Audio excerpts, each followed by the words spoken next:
पानी बदलो देना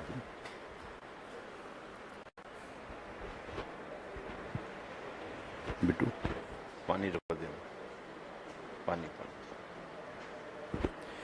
नमस्कार, सत श्री अकाल, सलाम वालेकुम, राम राम, जय हिंद। मेरे बारे में परिचय तो मिल ही गया, निपुण आलम बैन, है ना। मैं थोड़ा सा ब्रीफ इंट्रोडक्शन आप लोगों को दे देता हूं। 2011 से मैं टीचिंग प्रोफेशन में हूं, सिविल सर्विस में, और 3 बुक मैंने लिखी है। हालांकि चौथी बुक भी पब्लिश होने वाली है। इंडियन पॉलिटी के ऊपर, अंतर्राष्ट्रीय संबंध के ऊपर और आंतरिक सुरक्षा के ऊपर, ये मेरी पॉलिटी की बुक है। और ऐसी मैंने अंतर्राष्ट्रीय संबंध के ऊपर लिखी है, एक आंतरिक सुरक्षा, और एक अभी मैंने जनरल अवेयरनेस के ऊपर, मौलिक अधिकार, हमारे मौलिक अधिकार, वो मैंने स्टूडेंट को फोकस करके नहीं, एक कॉमन पब्लिक को, सब लोग समझें कि हमारे फंडामेंटल राइट्स, उस पर लिखी है। तो मेरे ख्याल से इतना परिचय पर्याप्त है। चलिए, हम लोग दोस्तों जो रहने वाले हैं पॉलिटी आईआर के लिए, मैं आपके साथ रहने वाला हूं। हम शुरुआत पहले पॉलिटी से कर रहे हैं, और पॉलिटी का अपना जो पूरा एक स्टैटिक पोर्शन है, उससे हम लोग क्या करेंगे, अपनी शुरुआत करेंगे। जैसा कि अभी कुछ देर पहले आपको सर ने बताया कि फंडामेंटल से हम लोग क्या करेंगे, जो बेसिक कॉन्सेप्ट्स हैं उनसे हम लोग शुरुआत करेंगे। आईआर हम बाद में लेंगे, क्योंकि तब तक कुछ और भी अपडेट्स हो जाएंगी, और भी चीजें आपकी जुड़ जाएंगी, तो आपको और बेटर तरीके से क्या होगा, वो सारा मैं कवर कर लूंगा। लेकिन क्लास को शुरू करने से पहले मैं 2-3 बातें आपसे करूंगा, और मेरा एक वादा है आप लोगों से, अगर आप मेरे साथ क्लास में हैं, क्लास में है से मतलब शरीर से नहीं, मन से मेरे साथ में हैं, तो मैं एक वादा कर रहा हूं आप लोगों से, चाहे पॉलिटी हो चाहे आईआर हो, एक भी क्वेश्चन आपकी पेरिफेरी से, आपकी परिधि से बाहर नहीं होगा। ज्यादा बोल दिया क्या? कोई प्रतिक्रिया नहीं दी आप लोगों ने? मैं सिर्फ इतना आपको बोल रहा हूं, ज्यादा बड़ी बातें नहीं करनी है, सिंपल सी बात, एक भी क्वेश्चन मेरी पेरिफेरी से बाहर नहीं जाएगा। बस आप मेरे साथ रहना, जैसे जैसे मैं आपको गाइड करूंगा वैसे वैसे आपको करना है, बस इतना मेरे साथ रहना है। जो बच्चों, मैंने एक वादा किया कि जितना मैं कराऊंगा उससे बाहर एक क्वेश्चन नहीं जाएगा। लेकिन ये मैं भी जानता हूं और आप भी जानते हैं, इच्छा तो मेरी यही है कि आप सब लोग अधिकारी बने, और कोशिश तो मैं ये करूंगा कि आपको पॉलिटी आईआर में अच्छे से अच्छे अंक मिले। मैं वो स्किल डेवलप करूंगा, वो बातें डेवलप करूंगा कि जिससे आप लोग अच्छा लिख कर आए और हाई रैंक में आपको नंबर मिले। ये मेरा वादा है, कंटेंट मेरा उसी लेवल का होगा। मैं ये मानकर तो चल रहा हूं कि आप लोग प्री पास करे हैं, है ना, इसमें तो कोई सोचने वाली बात नहीं है। फैक्चुअल चीजों पे फोकस नहीं करना है, फैक्ट्स भी डालने हैं, एग्जाम्पल भी डालने हैं, लेकिन वो केवल और केवल अपनी बातों को वजनदार बनाने के लिए, कि हम जो बात कह रहे हैं हमारे पास उसकी बात को कहने के पर्याप्त क्या है, तर्क हैं, पर्याप्त हमारे पास में क्या है, उस बात को प्रमाणिकता से कहने के लिए मेरे पास पर्याप्त आधार हैं। फैक्ट का यूज इतना ही करना है। सारा खेल किसका होगा बेटा? कॉन्सेप्ट का होगा। अगर कॉन्सेप्ट क्लियरिटी होगी, बहुत सारे बच्चे मेंस लिखते हैं, हाँ या ना, लेकिन इंटरव्यू कॉल तक नहीं आती, और इंटरव्यू कॉल आ भी गई तो फाइनल सिलेक्शन नहीं होता। उसका मेन कारण यही है कि कॉन्सेप्ट क्लियरिटी के साथ नहीं लिखते, प्रश्न में जो पूछा गया उस डिमांड के अकॉर्डिंग नहीं लिखते। पहली तो बात ये होती है कि जो मैंने देखा परीक्षाओं में सबसे बड़ी समस्या क्या है, कि प्रश्न ही हम समझते नहीं हैं कि वो पूछना क्या चाह रहा है, और हम उसको क्या करना चाह रहे हैं, एक्सप्लेन वो बातें करते हैं जो हमको पता होती हैं। मान लीजिए वो पूछ रहा है कि केंद्र राज्य संबंधों पर जब प्रतिस्पर्धी संघवाद आया तो उसने केंद्र राज्य संबंधों पर क्या प्रभाव डाला। प्रश्न समझे क्या था कि प्रतिस्पर्धी संघवाद, सुना है ये नाम पहले कभी? कॉम्पिटिटिव फेडरलिज्म, ये नया कॉन्सेप्ट है इंडियन फेडरलिज्म के अंदर। अब पहली तो बात बेटा क्या है कि कॉम्पिटिटिव फेडरलिज्म तो बाद की बात हो गई। पहले तो ये पता हो कि व्हाट इज द फंडामेंटलिज्म। हाँ या ना, कि आपका जो संघवाद है यानी कि जो फेडरल है वो फेडरल क्या है ना। एक फेडरल का दावा कर रहा है अमेरिका, एक फेडरल का दावा कर रहे हैं हम भी, लेकिन हमको तो कोई ये कहता है कि भारत जो है, कुछ लोगों ने अपने अपने तरीके से बोल दिया, कुछ लोगों ने कह दिया तो क्वाजी फेडरल है। हालांकि हम तो इस बात को मानते नहीं है। जैसे मालिक केजी वियर ने कहा या किसी एक दो और थिंकर्स ने कहा, स्कॉलर ने कहा कि भारत जो है वो क्वाजी फेडरल है। तो भारत के संविधान व्याख्याकर्ताओं ने पूछा कि कैसे है, प्रमाणित तो करो। वो प्रमाण भी नहीं दे पाए, तो हम उनकी बात को क्यों माने।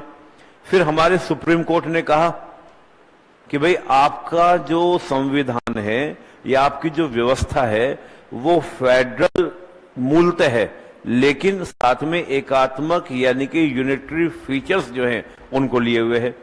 अब ये बात कह तो दी गई, लेकिन इसके पीछे पर्याप्त आधार होने चाहिए। हम कैसे अपनी बात को प्रामाणिकता से कहें। जैसे मैंने कहा बेसिकली क्या है, आपका फेडरल है लेकिन साथ में एकात्मक तत्वों को लिए हुए है। ये बात इतना सिंपल है नहीं जितनी बात सिंपल लग रही है बोलने में। हमको इस बात को लिखना पड़ेगा प्रामाणिकता से कि भाई क्यों क्यों क्यों क्यों। क्योंकि जो आलोचक है वो ये कहते हैं कि भारत मूलतः एकात्मक है। आलोचक क्या कह रहे हैं कि भारत का जो संविधान है, क्योंकि हम अपनी नजरिए से तो अपने आप को बेटर ही बोलेंगे, जो दूसरे देखते हैं वो हमारे बारे में क्या बोलते हैं, वो कहते हैं कि मूलतः एकात्मक है। दावा भले ही भारत क्या करता है, संघात्मक का करता है, लेकिन मूलतः क्या है, ये यूनिटरी है। तो हमें उनकी बात को खंडित करना है, भावनाओं में नहीं। देखिए बात समझिएगा, कोई भी एग्जाम हम सिविल सर्विस की बात करते हैं तो यहां पे इमोशंस नहीं होती, यहां पे होते रैशनल। आपको तर्कों पे बात करनी है, लॉजिक पे बात करनी है। और जिस दिन आप ये लॉजिक पे बात करना सीख गए, और ये कोई बड़ा विषय नहीं है, बस थोड़ा सा थिंक करना है, सोचना है कि हमको कैसे बातों को लिखना है, कैसे बातों को करना है। हर लाइन के पीछे अपने पास पर्याप्त तर्क होने चाहिए। बोलो हाँ या ना। तो प्रतिस्पर्धी संघवाद ने भारतीय संघवाद को या केंद्र राज्य संबंधों को कैसे प्रभाषित किया या कैसे प्रभावित किया। कहीं तो हम लोग बोलते हैं कि हमारा बार्गेनिंग फेडरलिज्म था, कई बार आपने सुना होगा कि हमारा तो यूनिटरी फीचर्स को लेकर था, कई बार आपने सुना होगा कोऑपरेटिव फेडरलिज्म का नाम सुना होगा। तो अभी एक नया चला है शब्द क्या, कॉम्पिटिटिव फेडरलिज्म। ऐसे आपने एक शब्द सुना होगा नीति आयोग, संस्था है हमारी नीति आयोग। तो नीति आयोग क्यों आया, पहले योजना आयोग था तो योजना आयोग भी काम कर रहा था, हाँ या ना। लेकिन योजना आयोग के बाद नीति आयोग आया। अब नीति आयोग को कहा जा रहा है कि ये जो है फेडरलिज्म का यानी कि संघवाद का बेस्ट एग्जाम्पल है, हाँ कि नहीं। तो प्रश्न ये बनता है कि नीति आयोग ने केंद्र राज्य संबंधों पर क्या प्रभाव डाला जो पहले योजना आयोग नहीं डाल पा रहा था, हाँ कि नहीं। सिंपल कह देना कि नीति आयोग ये है, ये संगठन है, ये संगठन है, ऐसे प्रश्न तो पूछे नहीं जाते कि नीति आयोग क्या है, नीति आयोग का प्रभाव क्या पड़ा। प्रभाव पर प्रश्न होगा, हाँ या ना। योजना आयोग की कमियों पर चर्चा होगी, कि कमी भी नहीं कहेंगे बल्कि योजना आयोग जब काम कर रहा था तो कुछ तो हमारे सामने इश्यूज आ रहे होंगे। उन इश्यूज का समाधान करने के लिए हमने क्या किया, कमी योजना आयोग में भी नहीं थी, कमी किसी की नहीं निकालनी है। ये तो अप्रोच आप डाल लो, चाहे नेहरू हो, चाहे मोदी हो, चाहे नीतीश कुमार हो, कोई भी हो, सबका आपको क्या ध्यान रखना है, सब अपने बेटर तरीके से काम कर रहे हैं, हाँ या ना। हमें कमी सबके लिए निकालनी है, क्योंकि जब हम कोई भी पॉलिसी, कोई भी योजना जमीन पर लागू करते हैं तो क्रियान्वित करने के दौरान ही कुछ चुनौतियां आती हैं जो हमको पहले से दिखती नहीं है, हाँ या ना। जब हम जमीन पर जाएंगे, जब आप लोग भी अधिकारी बनोगे तो आप तो अच्छा सोच कर ही करोगे ना जो भी करोगे। ठीक है, पॉलिटिक्स होती है, राजनीति हर जगह होती है, वो एक अलग विषय है। लेकिन अगर राजनीति को छोड़कर भी हम देखें तो भाई देश के लिए काम करना है। और मैं हमेशा एक लाइन बोलता हूं, हमारे चाहे वो नेहरू जी हो, चाहे गांधी जी हो, चाहे पटेल जी हो, चाहे जेपी हो, कोई भी हो, सभी ने बढ़िया काम किया है। तो दिमाग में कभी भी आलोचनात्मक बातें नहीं रखनी है। हमेशा क्या एक प्रशासक से उम्मीद होती है कि वो पॉजिटिविटी से भरा हुआ हो, उसके बाद प्रॉब्लम सॉल्विंग हो, वो प्रॉब्लम का हिस्सा ना बने बल्कि प्रॉब्लम के सॉल्यूशन का हिस्सा हो। इस अप्रोच को लेकर हमको पहले से चलना है। बोलो हाँ या ना। और हमारे बड़े जो भी हैं, मैं उनके लिए हमेशा बोलता हूं कि हम लाए हैं तूफानों से किश्ती निकाल के, इस देश को रखना मेरे बच्चों संभाल के। तो बेटा ये हमारा ही काम है। उन्होंने अपने टाइम में अपने दौर में अच्छा काम किया, फिर अगले कर रहे हैं, अब हम करेंगे। तो ये एक क्रम चल रहा है। हमको पिछले वालों में कमियां नहीं, करते समय कुछ रह गए इश्यूज, उनको क्या करना है, सुधार करना है। तो ऐसा नहीं है कि जो हम लोग लेके चलते हैं केंद्रीय संघवाद का युद्ध, यानी कि कौन सा युग, जो नेहरू का दौर था, उस समय कहा जाता है कि केंद्रीकृत संघवाद था हमारे यहां पर, यानी कि सेंटर में भी कांग्रेस थी और मोस्टली स्टेट में भी क्या थी, कांग्रेस थी। लेकिन भारतीय राजनीति में क्या हुआ, 1967 का इलेक्शन सुने होंगे आप लोग। अब हम चर्चा करेंगे इन बातों को, मैं सिर्फ आपको सोचने का नजरिया दे रहा हूं। ये सब चर्चा हम लोग करनी है। 1967 का जो इलेक्शन था वो भारतीय राजनीति को बहुत कुछ बदलने वाला था, जिनको हम बोलते हैं रीजनल पार्टियां, क्षेत्रीय दल। क्षेत्रीय दलों का जो प्रादुर्भाव हुआ, यानी कि जो क्षेत्रीय दल भारतीय राजनीति में छाए, वो 1967 के चुनाव के बाद छाए। उससे पहले क्या था, एक दल का प्रभुत्व था, तो उसको कहा जाता था केंद्रीकृत संघवाद। गेट माय पॉइंट, क्लियर हो रहा है। चलिए, मैं एक संघवाद ऐसे मैंने ऐसे बोल दिया एग्जाम्पल। तो ऐसे बेटा सोचना है कि प्रश्न हमारे कैसे बनेंगे, और ये मेरा काम होगा। मैं आपको प्रश्न भी बताऊंगा, उसकी हम फ्रेमिंग भी करेंगे। बस आपको क्या करना है, घर जाकर जब भी आप घर पहुंचे उसी प्रश्न को उठाना है और मेरे द्वारा बताए गए तरीकों से आपको क्या करना है बेटा, उसको लिख देना है। Gate my point. अभी संसद चल रही है। कौन सा सत्र चल रहा है, मानसून सत्र। अब मानसून सत्र में एक मणिपुर को लेकर मुद्दा चल रहा है पूरा, है ना। विपक्ष चाह रहा है कि चर्चा हो, सत्ता चाह रही है, सरकार चाह रही है चर्चा नहीं हो। ऐसा कैसे कह सकते हैं। गृह मंत्री जी का स्टेटमेंट आ चुका है ना। अब गृह मंत्री जी कह चुके हैं बेटा थोड़ा सा ना हमको दलगत भावना नहीं दिखानी है। बात समझ आई में। ये नहीं कि अगर हम सपोर्टर हैं कांग्रेस के तो हम बीजेपी के आलोचक बन जाएं। भाई सरकार किसी की भी हो, देखो बेटा आपको न्यूट्रल रहना है। आपको मैंने पहले क्या बोला, रैशनल रहना है। और ये बेटा मेंस का एग्जाम हो या इंटरव्यू हो, आपको रैशनल ही रहना है। वहां इंटरव्यू में भी क्या होगा ना, जरूरी नहीं कि बोर्ड में जो मेंबर होंगे वो दिखने में आपको लगेंगे नीतीश कुमार के सपोर्टर हैं, हो सकता है लगे, लेकिन बेटा वहां भी पसंद यही किए जाएंगे प्रशासक जो न्यूट्रल होंगे, क्योंकि उनको ये पता है कि अच्छा आज नीतीश की सरकार है तो ये नीतीश की तारीफ कर रहा है, कल को सरकार बदलेगी, भाई पॉसिबिलिटी तो है, ठीक है कोई चिपक गया वो बात अलग है, लेकिन ऐसा थोड़ी कि संभव नहीं है। बोलो हाँ या ना, पॉसिबिलिटीज तो है, कोई भी है। तो हमेशा ध्यान रखना बेटा सर्व पार्टी प्रिय आपको होना है, नहीं समझे, सर्व दल प्रिय आपको होना है।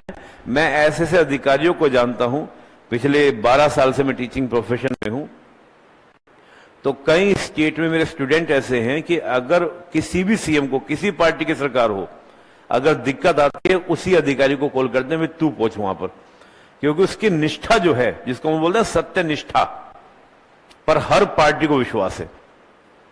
तो ऐसा कुछ करें, नहीं तो अगर हमारी समर्थित पार्टी आ गई तो बढ़िया पोस्ट मिल गई, और जहां एंटी पार्टी आई साहब वहां पहुंचा देते हैं जहां आप सोच नहीं सकते। ऐसे कोने में बिठाएंगे कि कोना समझ नहीं आएगा हम बैठे कहां पर हैं। तो क्यों करना ऐसा काम, हाँ या नहीं। तो ईमानदारी नहीं, ईमानदारी ही नहीं, सत्य निष्ठा से काम करना है। ईमानदारी से अगला स्टेप होता है सत्य निष्ठा, ठीक है ना, कि मैं सत्य बोलता हूं, ये तो ईमानदारी हो गई कि मैं सत्य बोलता हूं, लेकिन मैं बातों को छिपाता भी नहीं हूं, ये सत्य निष्ठा हो गई। अगर मुझसे किसी ने पूछा तो मैं चुप हो गया तो मैं ईमानदार हूं कि मैंने ना झूठ बोला ना सच बोला, मैं ईमानदार हूं। लेकिन मैं छिपी हुई बातों को बता दूं कि हां मेरी ऑलरेडी 2 पहले से हैं, ठीक है ना। तो अगर मैं ये बता देता हूं तो मैं सत्यनिष्ठ हूं उस व्यक्ति के सामने जिससे मैं मित्रता करना चाह रहा हूं, हाँ या ना। मेरे से उसने पूछा कि तुम अकेले हो, हाँ अकेला हूं, तो ये ईमानदारी है। लेकिन मैं ये भी बता दूं कि नहीं, मेरे पीछे दो और हैं, ऑलरेडी मैं दो को एंगेज करे हुए हूं, हाँ या ना। ये सत्यनिष्ठा है। तो बेटा काम करना है किसी सत्यनिष्ठा से, ईमानदारी से केवल काम नहीं करना है, हाँ या ना। चलिए, कम से कम सिलेक्शन तक तो ऐसा अप्रोच रखना है, ठीक है ना। कम से कम सिलेक्शन तक तो ऐसा अप्रोच रखना है। आफ्टर द सिलेक्शन मैं नहीं बात करता, क्योंकि बेटा ये पकड़ लिया जाता है। जब आप आंसर लिखते हैं ना तो हम लोग सब पकड़ लेते हैं। मैं ही नहीं बेटा, मैं देखता हूं जितने भी आपके कॉपी चेकर होते हैं वो आपके लिखने से सब कुछ पकड़ में आता है। आप मेरे सामने एक आंसर लिख के लाइएगा, मैं चेक करके आपकी पर्सनैलिटी को बता दूंगा कि आपका अप्रोच कैसा है। आप सरकार के एंटी हैं, सरकार के फेवरेबल हैं, पॉजिटिव हैं, निगेटिव हैं, आपके लिखने पता चल जाता है। हम कितने भी चालाक बनने, लेकिन जितनी तुम्हारी एज है बेटा उतनी उनकी सर्विस हो चुकी होती है जो आपकी कॉपी चेक करेंगे, हाँ या ना। ठीक है ना बेटा। जितना भी बच्चा है, हम लोग भी जब लिखते थे ये सोचते थे कि ऐसा लिख कर आएंगे कि एग्जामिनर ये सोचेगा कि ये था कहां आज तक, ये था कहां आज तक, हाँ या ना। ये सभी सोचते हैं, लेकिन ऐसी सोच नहीं रखनी है आपको बेटा। बिल्कुल थोड़ा सा प्रोफेशनलिज्म, प्रोफेशनलिज्म समझ रहे हैं। जितना पूछा, प्रश्न को पढ़ा, प्रश्न को समझा, जितना पूछा उतना लिखना है, बात खत्म, मैटर सोल्ड। ना तो कोई बहुत ज्यादा इमोशंस में बहना है, जितना तुम्हारा टास्क है उतना टास्क करना है। Gate my point? क्लियर? पहली बात बेटा क्या बनना है आपको? रैशनल। रैशनल समझ में आ रहा है ना। रैशनल एक शब्द नहीं है बेटा, रैशनल में सब कुछ आ गया। बायसनेस नहीं होगी। बायसनेस का मतलब ना तो दल के प्रति बायसनेस होगी, ना जाति के प्रति बायसनेस होगी, ना धर्म के प्रति बायसनेस होगी। जो तर्क संगत व्यक्ति होगा वो कहीं भी नहीं दिखेगा। आरक्षण की बात आते ही अगर हमें आरक्षण का लाभ मिल रहा है तो हम आरक्षण का लठ गाड़ के सपोर्टर हैं, हाँ या ना। वो दिख जाता है हमारे आंसर में, हमारे बोलने से दिख जाता है। हमें आरक्षण का लाभ नहीं मिल रहा, हम इतने कड़े विरोधी हैं, ऐसे ऐसे पॉइंट लिखेंगे कि ये तो गलत है, प्रतिभा का उल्लंघन हो रहा है, ये हो रहा है, उससे पता चल जाता है। एक्चुअली हमें यही नहीं पता कि आरक्षण दिया किस आधार पर था, अंबेडकर जी की वो कौन सी दलीलें थी और गांधी जी किन दलीलों को सुनने के बाद शांत हो गए थे। कोई उत्तर नहीं था, हाँ कि ना। जब वो दलील पता होंगे तो आप बिल्कुल न्यूट्रल होकर सही से लिखेंगे। एक बात जान लो, तुम्हारा संविधान अल्टीमेट है। इतनी बारीकी से बना है ना बेटा संविधान, अभी हम चर्चा करेंगे। आप देखो सर, अल्टीमेट बनाया गया है। आप कहोगे सर ऐसा है कि फिर इतने आपके अमेंडमेंट क्यों हुए? 100 से ज्यादा आपके अमेंडमेंट हो गए, बोलो हाँ या ना। तो ये भी तो एक हमारे संविधान निर्माताओं की सूझबूझ का परिणाम था। एक उनका संविधान जो अमेरिका का संविधान है, जिसमें आज तक आप देखेंगे 1776 1789 का बना संविधान, उसमें नाम मात्र के संशोधन है, 7 या 8 संशोधन, और हमारे यहां 100+। क्यों? क्यों?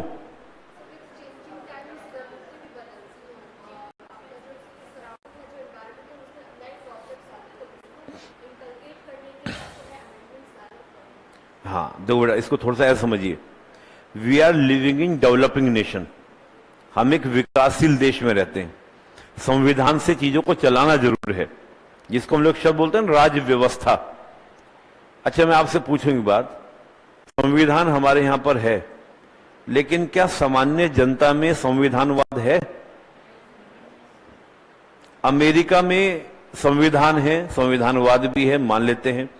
ब्रिटेन में संविधान नहीं है, लेकिन कहा जाता है कि ब्रिटेन में संविधानवाद है। नहीं बात समझ में आई?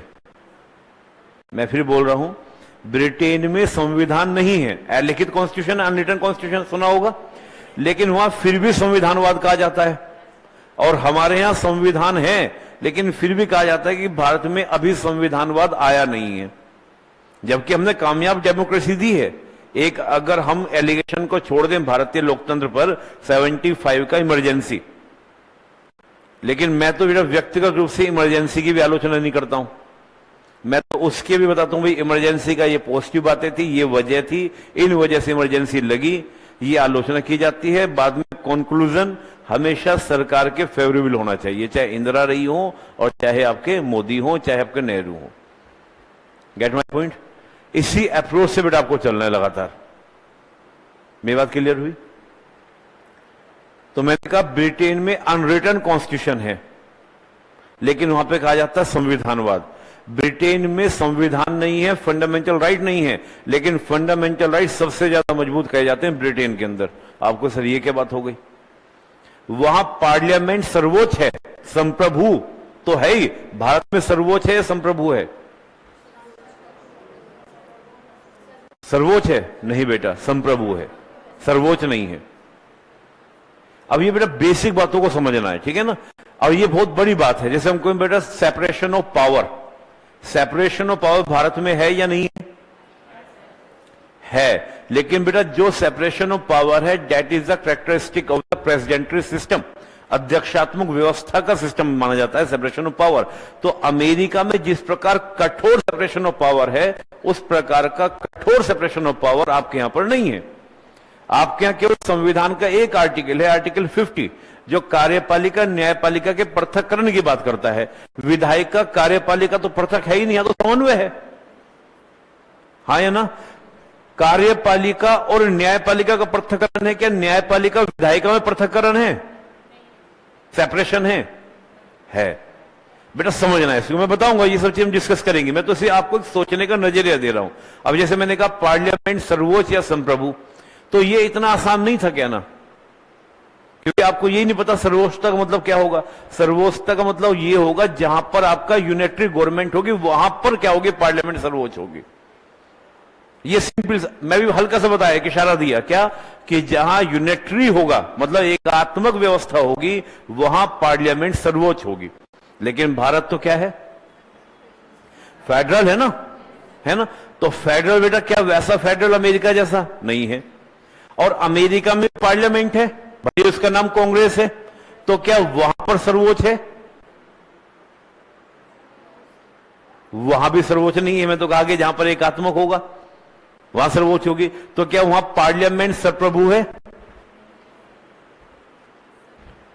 मेरी बात से जुड़ पा रहे हैं? नहीं, ऊपर से तो नहीं जा रहा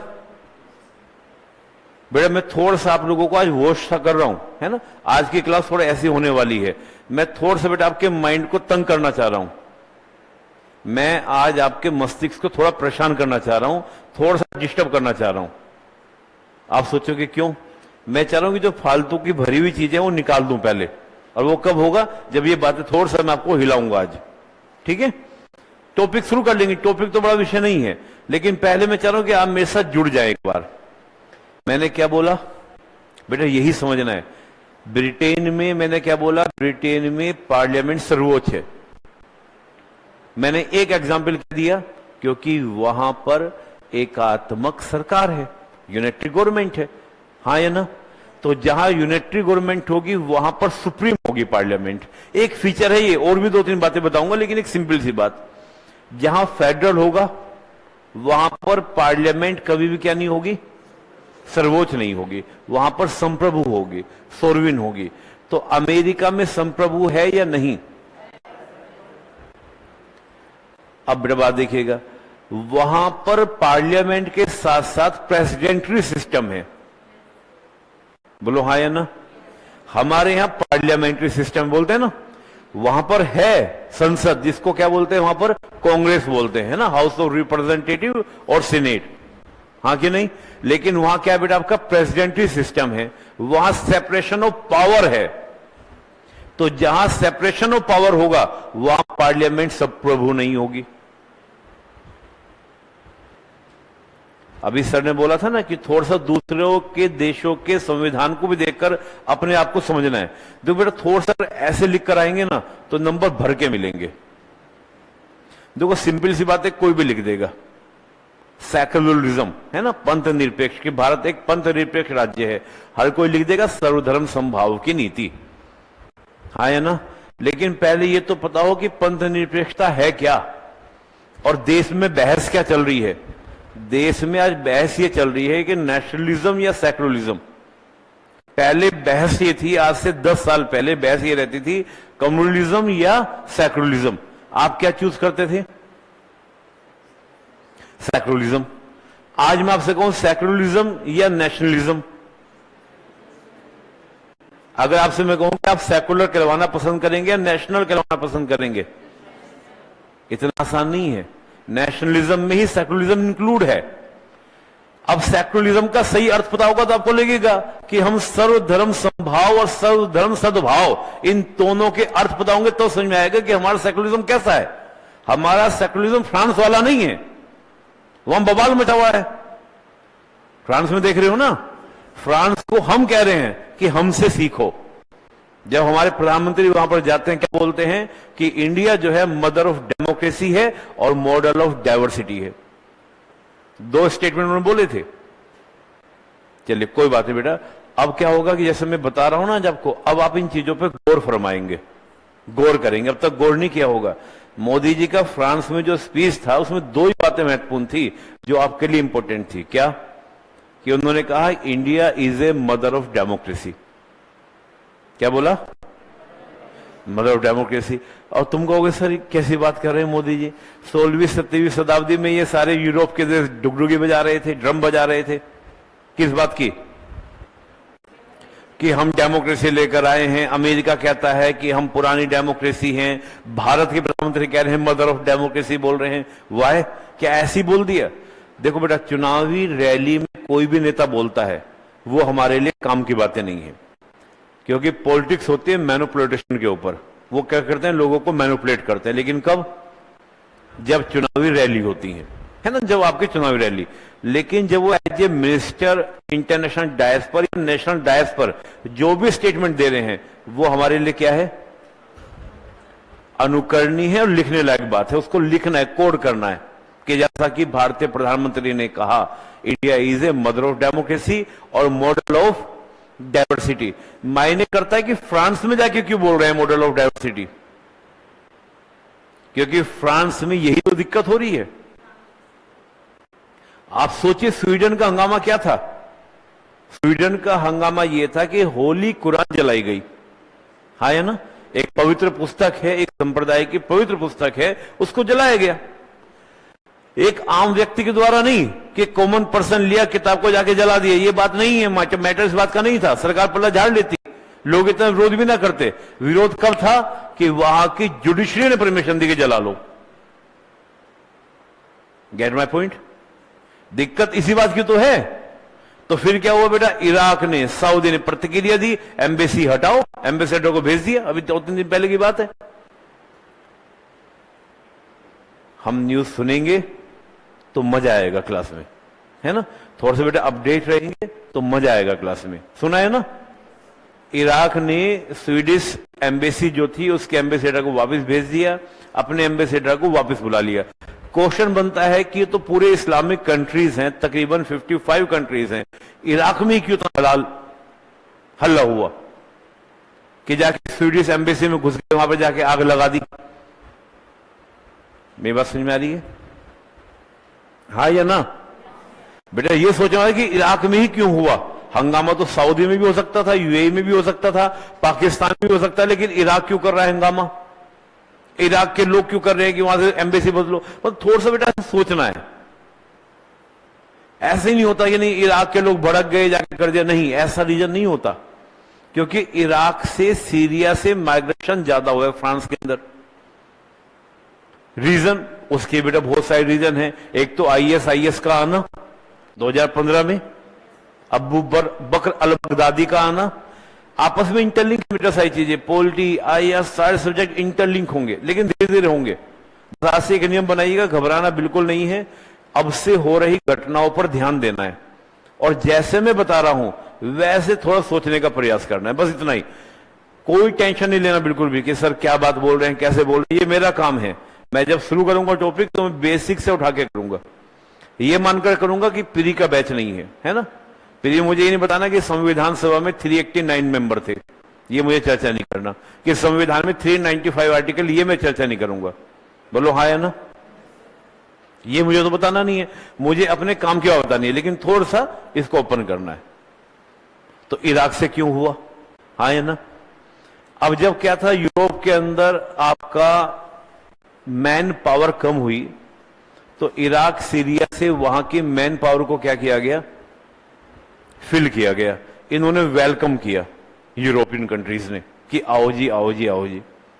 लेकिन जब 2014 के बाद भारी मात्रा में हुआ तो उनको लगा कि हमारा तो पूरा जो कल्चर सिनेमा है वो क्या हो गया? बिगड़ गया। तो अब वहां पर विरोध शुरू हो गया है। मुद्दा ये है, मुद्दा ये नहीं है कि अब ये मुद्दा क्यों हुआ, लेकिन बात समझना है स्वीडन में क्यों हो रहा है। अब स्वीडन में जिसने किया वो किसने किया? इराक से गया हुआ एक क्रिश्चियन माइनॉरिटी का बंदा। तो जाहिर सी बात है इराक में उसका कुछ हुआ होगा और वो जाके रिवेंज ले रहा है। कहां पर जाके? स्वीडन के अंदर। यही तो मैटर है ना। तो बेटा ऐसे थोड़ा सा सोचना है। क्लियर? तो फ्रांस में जाके मॉडल ऑफ डाइवर्सिटी की बात की, और कुछ भी कहें अब तो साथ रहना पड़ेगा। अब इतनी बड़ी पॉपुलेशन को तुम अगर सोचेंगे कि वो क्या कर दें, बाहर कर दें, नहीं कर सकते, तो फिर इंडिया मॉडल सिखाएगा। इंडिया सिखाएगा कि इतनी डाइवर्सिटी, दुनिया में सबसे ज्यादा डाइवर्सिटी कहां पर है? भारत में। और केवल एक आधार पर नहीं, जाति के आधार पर, प्रजाति के आधार पर, निर्जाति के आधार पर, जनजाति के आधार पर, भाषा के आधार पर, धर्म के आधार पर, क्षेत्र के आधार पर, ना जाने कितने आधार पर। बोलो हाँ या ना? कल्चर के बेस पर आप देखो, नॉर्थ का कल्चर अलग है, साउथ का कल्चर अलग है।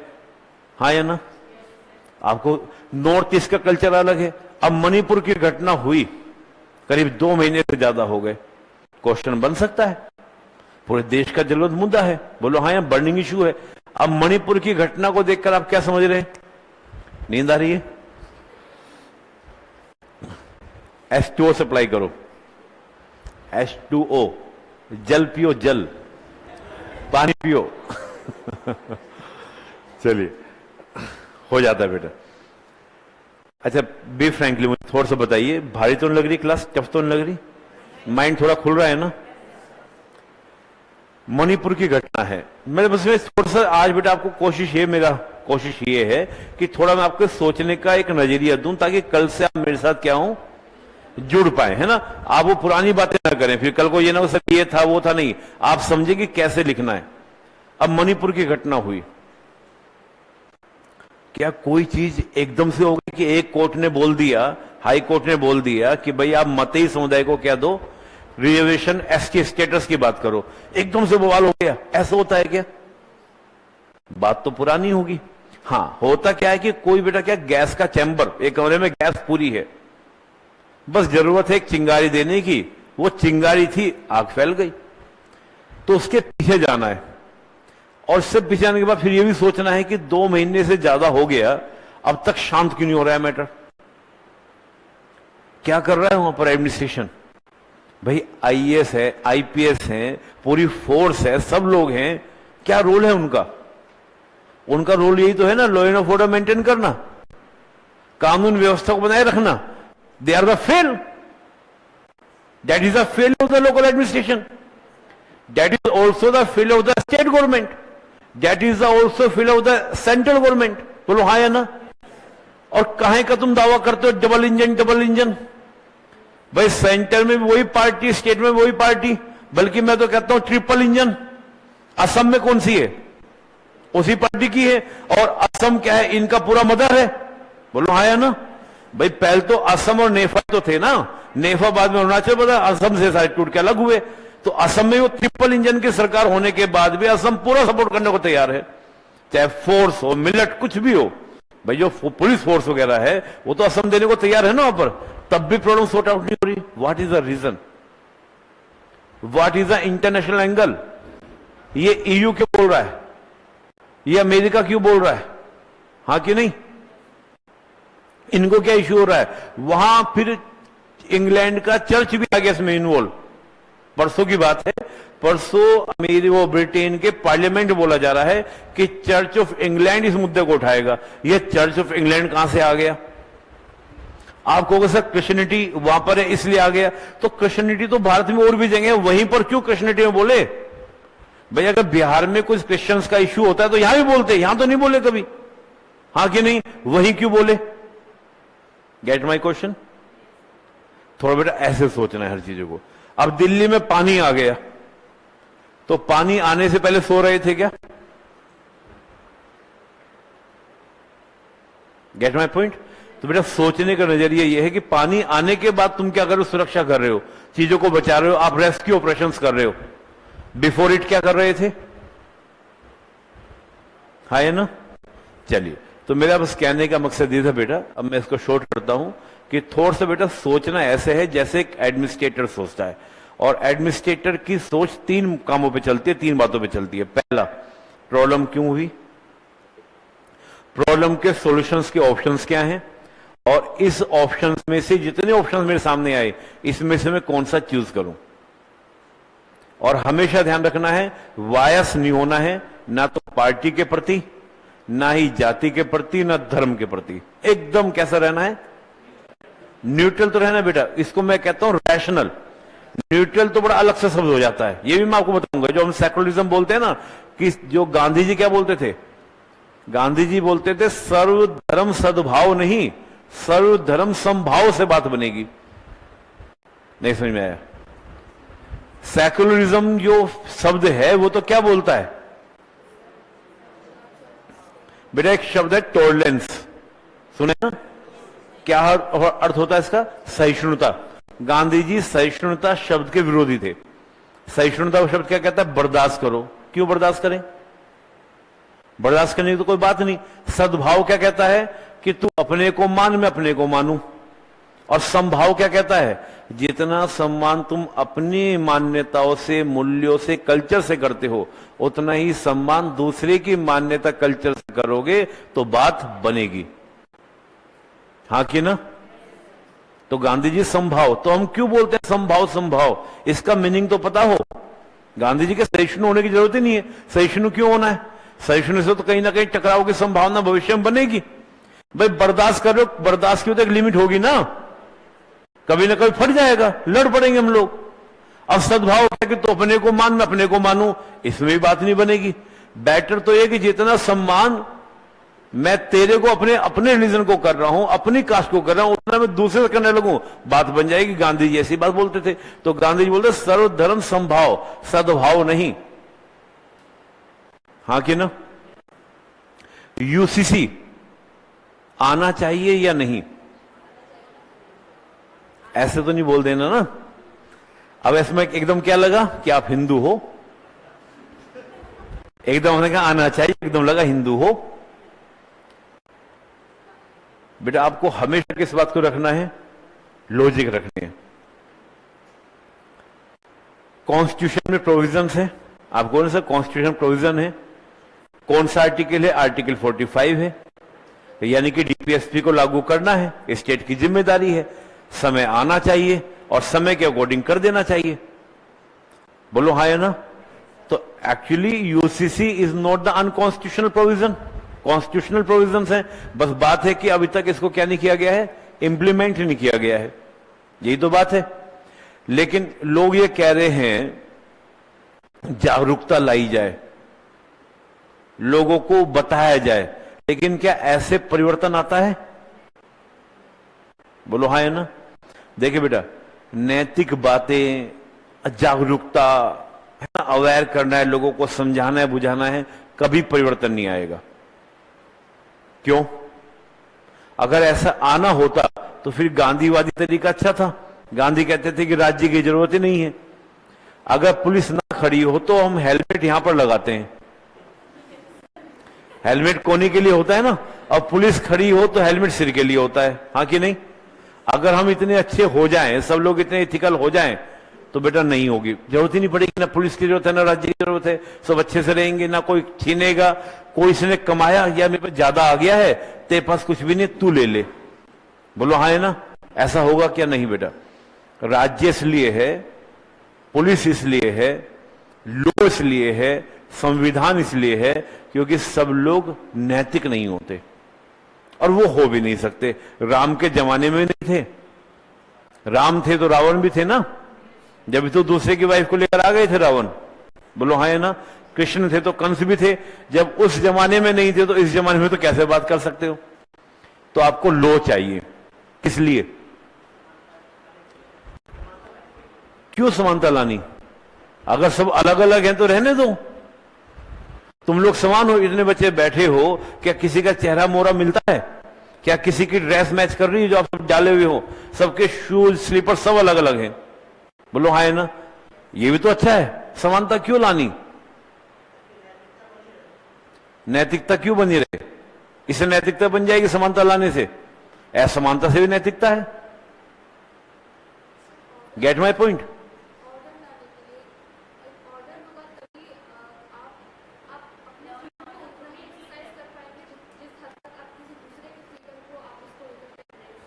तो अब कौन किसके मामले में इंटरफेयर कर रहा है? अगर यूसीसी नहीं आ रहा है तो कौन किसको मना कर रहा है? तुम निकालो अपने जुलूस, राम की यात्रा निकालो, रामनवमी निकालो, वो मोहर्रम निकालेंगे, क्या दिक्कत है? कोई गुरुद्वारा निकाल रहा है, मतलब जो गुरु नानक जी का निकाल रहा है, इसमें क्या दिक्कत है?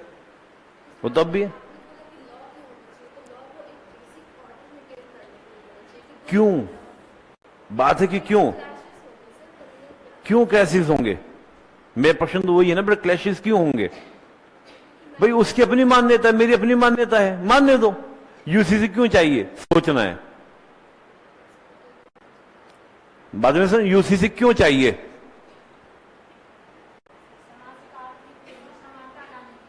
सामाजिक आर्थिक कहां से इसमें? अगर धर्म के आधार पर हम कोई ठीक करेंगे, कोई बात को यूसीसी लागू करेंगे, इसमें आर्थिक कहां से मैटर आ गया? इससे इकोनॉमिकल इश्यूज क्या होंगे? कोई इश्यू नहीं है। ये सोशल रिफॉर्म है, ना पॉलिटिकल मैटर है ना इसमें इकोनॉमिकल मैटर है, ये सोशल रिफॉर्म है। बेटा ये भी पता होना चाहिए कि पॉलिटिकल मैटर कौन से हैं, कौन से इकोनॉमिकल मैटर से, कौन से सोशल मैटर है। मैं इसका उत्तर अभी नहीं दे रहा, आज आप सोचना यूसीसी क्यों।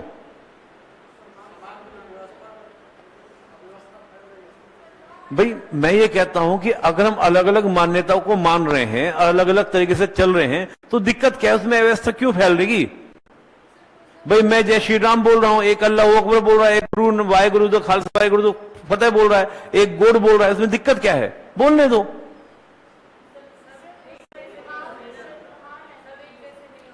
आप हैं किसी के जैसी? बताइए।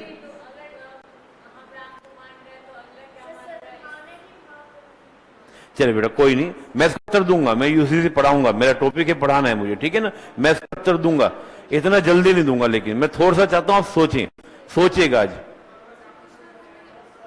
एक बेटा, एक मिनट। हाँ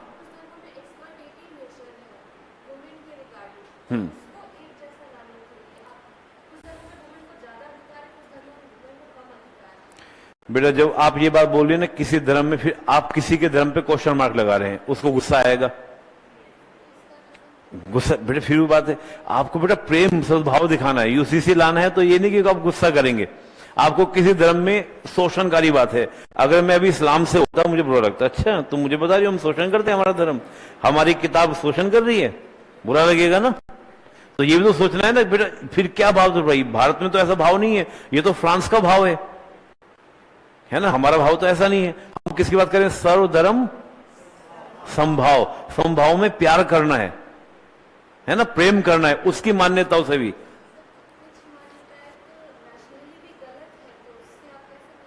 बेटा गलत नहीं कहना है, समय के हिसाब से रिफॉर्म्स नहीं हुए हैं। गलत तो हमारे यहां भी थे, देखे जाए तो सती प्रथा थी, है ना, तो हमारे भी गलत था।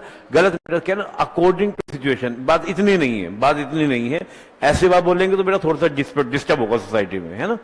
हमें कुछ ऐसी बातें बोलनी जो आप सेफली निकले। आपको आंसर ऐसा लिखना है जो आप बिल्कुल रैशनल दिखाई दें। दिमाग में एक बात दिमाग में रखिए बेटा, कॉन्स्टिट्यूशन और डेमोक्रेसी, ये दो बात दिमाग में रखना। सोचना कि यूसीसी क्यों, यूसीसी क्यों। Gate my point? मैं तो पढ़ाऊंगा इसको, मैं अच्छे से पढ़ाऊंगा, मैं बताऊंगा भी यूसीसी में क्या होने वाला है। मैं ये भी आपको झलक दूंगा, कहते हैं ना यूसीसी का मॉडल क्या होगा, सबको पता है क्या मॉडल होगा, मैं बताऊंगा, आप पकड़ लेंगे ये मॉडल होगा। Gate my point? तो बेटा थोड़ा सोचना है, हमेशा ध्यान रखना कि आपका कोई भी स्टेटमेंट, आपकी कोई भी बात दूसरे की भावनाओं को क्षति ना पहुंचाए। चलिए बेटा आज हम इस बात को यहीं पर खत्म करते हैं। मैंने सोचने का नजरिया देने का प्रयास किया और मुझे लगता है कि आपको काफी बातें समझ में आ रही होंगी, ठीक है? चलिए तो बेटा हम शुरुआत करते हैं पॉलिटी से। ओके, बोलो हाँ है ना? अब मेरे साथ में है, मेरे साथ है। पॉलिटी के बेटा अगर हम सिलेबस की बात करें, पॉलिटी का सिलेबस, मेंस के अकॉर्डिंग सिलेबस की बात करें, तो जब बेटा मैं सिलेबस की बात कर रहा हूं आपसे,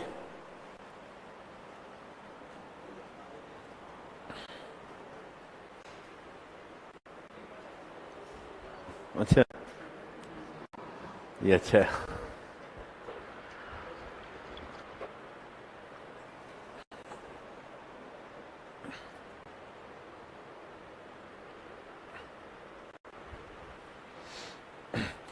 बेटा अगर हम सिलेबस की बात करें तो जो आप परीक्षा का पैटर्न देखेंगे, परीक्षा का पैटर्न कैसा है? परीक्षा के पैटर्न के अकॉर्डिंग शुरुआत ही जो हुई है क्वेश्चन की वो प्रेम्बल से हुई है ना? प्रेम्बल से ही आपके मेंस में प्रश्न बने हैं, लेकिन प्रेम्बल के प्रश्न पहले आते थे, अब प्रेम्बल से क्वेश्चन नहीं आए, है ना? कई सालों से, कई परीक्षाओं से आप देखेंगे तो प्रेम्बल से क्वेश्चन नहीं आया। तो क्या आपको प्रेम्बल पढ़नी है? प्रेम्बल पढ़नी तो पड़ेगी, क्योंकि प्रेम्बल जो है बेसिक क्या है, फंडामेंटल है। जैसे मैं एक छोटा क्वेश्चन आपसे पूछता हूं, इसका उत्तर दीजिएगा। भारत में ज्यादा प्रभावी कौन है, लोकतंत्र या गणतंत्र?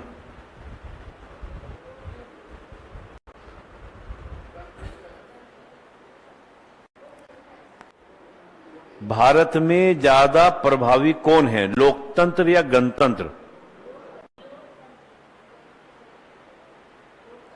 अमेरिका में कौन सा प्रभावित है, गणतंत्र या लोकतंत्र? ब्रिटेन में कौन प्रभावी है? ब्रिटेन में गणतंत्र।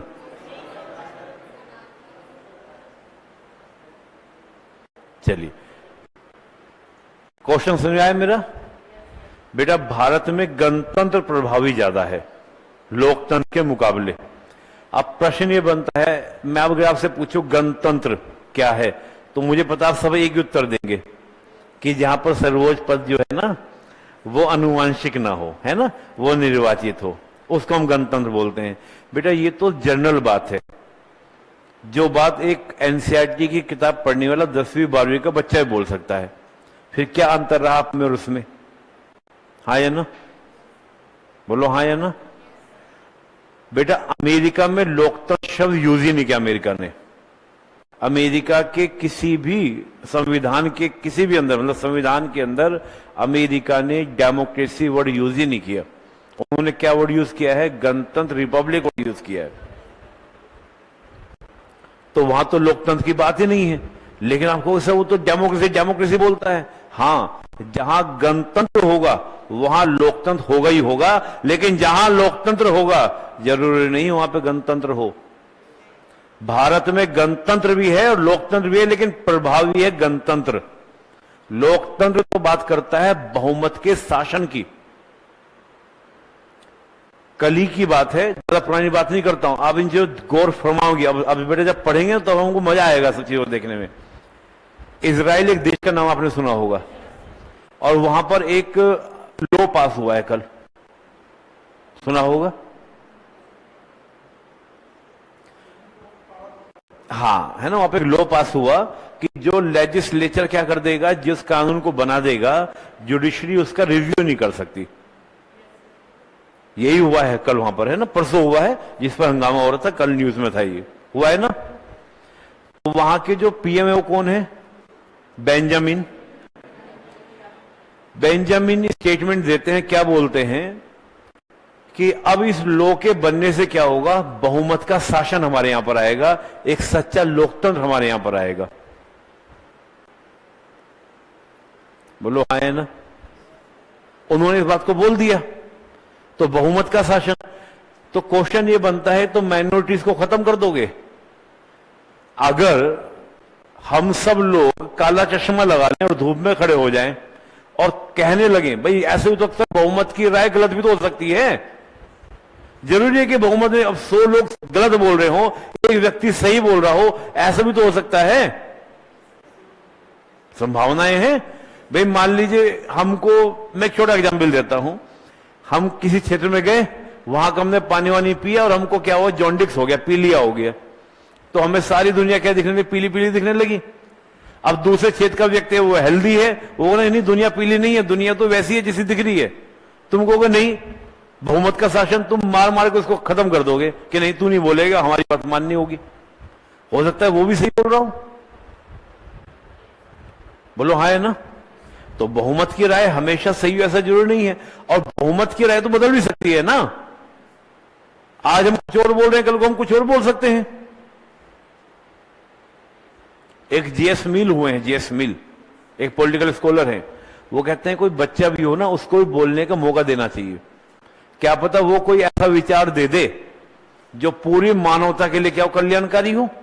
अरे भाई एक व्यक्ति ने सोचा ये शेव ऊपर क्यों नहीं गया, नीचे क्यों आया, उसने गुरुत्वाकर्षण की थ्योरी दे दी।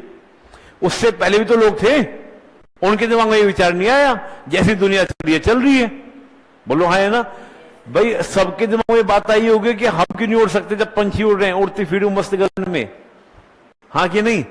जो विचार उस व्यक्ति के मन में आया उसने बेटा प्लेन का आविष्कार किया। नहीं तो पहले क्या लोग हम कैसे उड़ सकते हैं, पक्षी उड़ते हैं, हम तो उड़ ही नहीं सकते, लेकिन उसका विचार आया। तो अगर वो भी बहुमत के साथ होता तो कभी भी उसका विचार नहीं आ पाता। बोलो हाँ है ना। आपने देखा होगा हमेशा माइनॉरिटी में यहां पर यह नहीं ले रहा हूं, माइनॉरिटी का मतलब यहां पर धर्म जाति भाषा से नहीं लेना है। माइनॉरिटी से मेरा मतलब है जो आप बीच में अलग विचार रखता हो। बोलो हाँ है ना, हाँ कि नहीं बेटा, वो है माइनॉरिटी। अल्पमत में इसको कह रहा हूं। तो गणतंत्र तो अल्पमत की बात करता है, जबकि लोकतंत्र बहुमत की बात करता है। इसके अलावा एक चीन भी है। चीन क्या बोलता है यहां पर, क्या चीन बोलता है कि मेरे यहां पर है जनतंत्र, पीपल्स डेमोक्रेसी। क्या बोलता है, पीपल्स डेमोक्रेसी। क्या मतलब है पीपल्स डेमोक्रेसी का? रियलिटी में चीन के अंदर कोई डेमोक्रेसी है ही नहीं। क्यों नहीं है बेटा? सबसे पहली बात, कॉमन बात, वहां चॉइसेस ही नहीं है।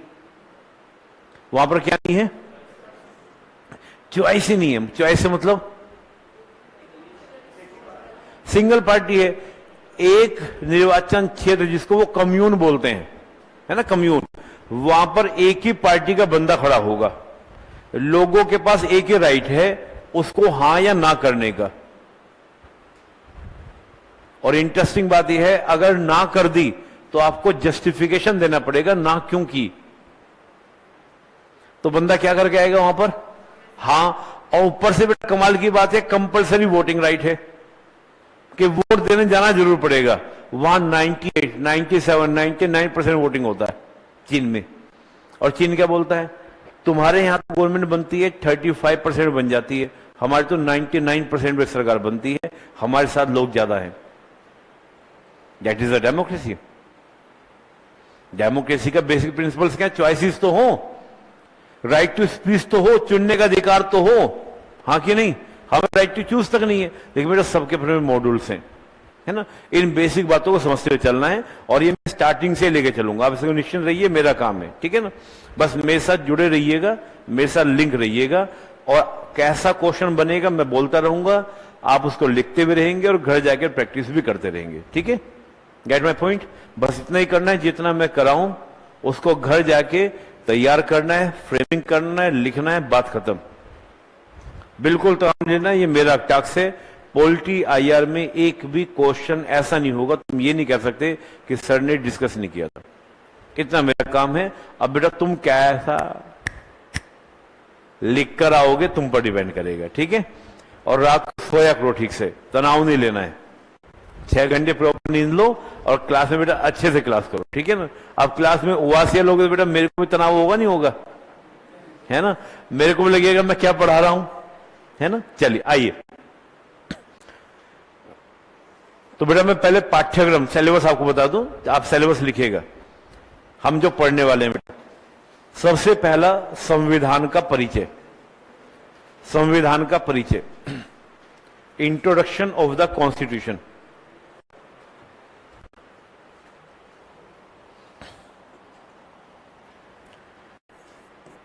संविधान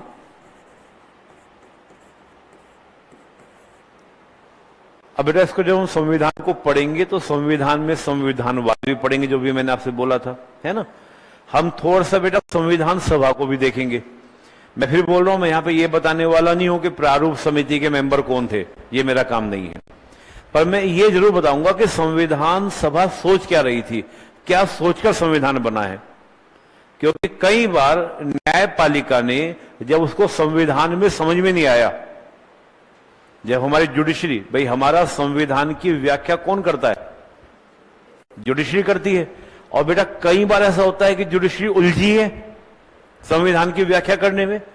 इसकी प्रामाणिकता है, कैसे प्रामाणिकता है आप देखिए बेटा, बेरूबारी केस में कुछ और बोल रही है कि preamble is not the part of the constitution, और केशवानंद भारती केस में बदल जा रही है। इसका मतलब जुडिशरी भी कंफ्यूज हो रही है। बोलो हाँ है ना। गोपालन केस में कह रही है कि राइट टू लाइफ ये है, और मेनका गांधी केस में क्या बोल रही है, ये है। बोलो हाँ है ना। गोलखनाथ केस में कुछ और है, हाँ कि नहीं।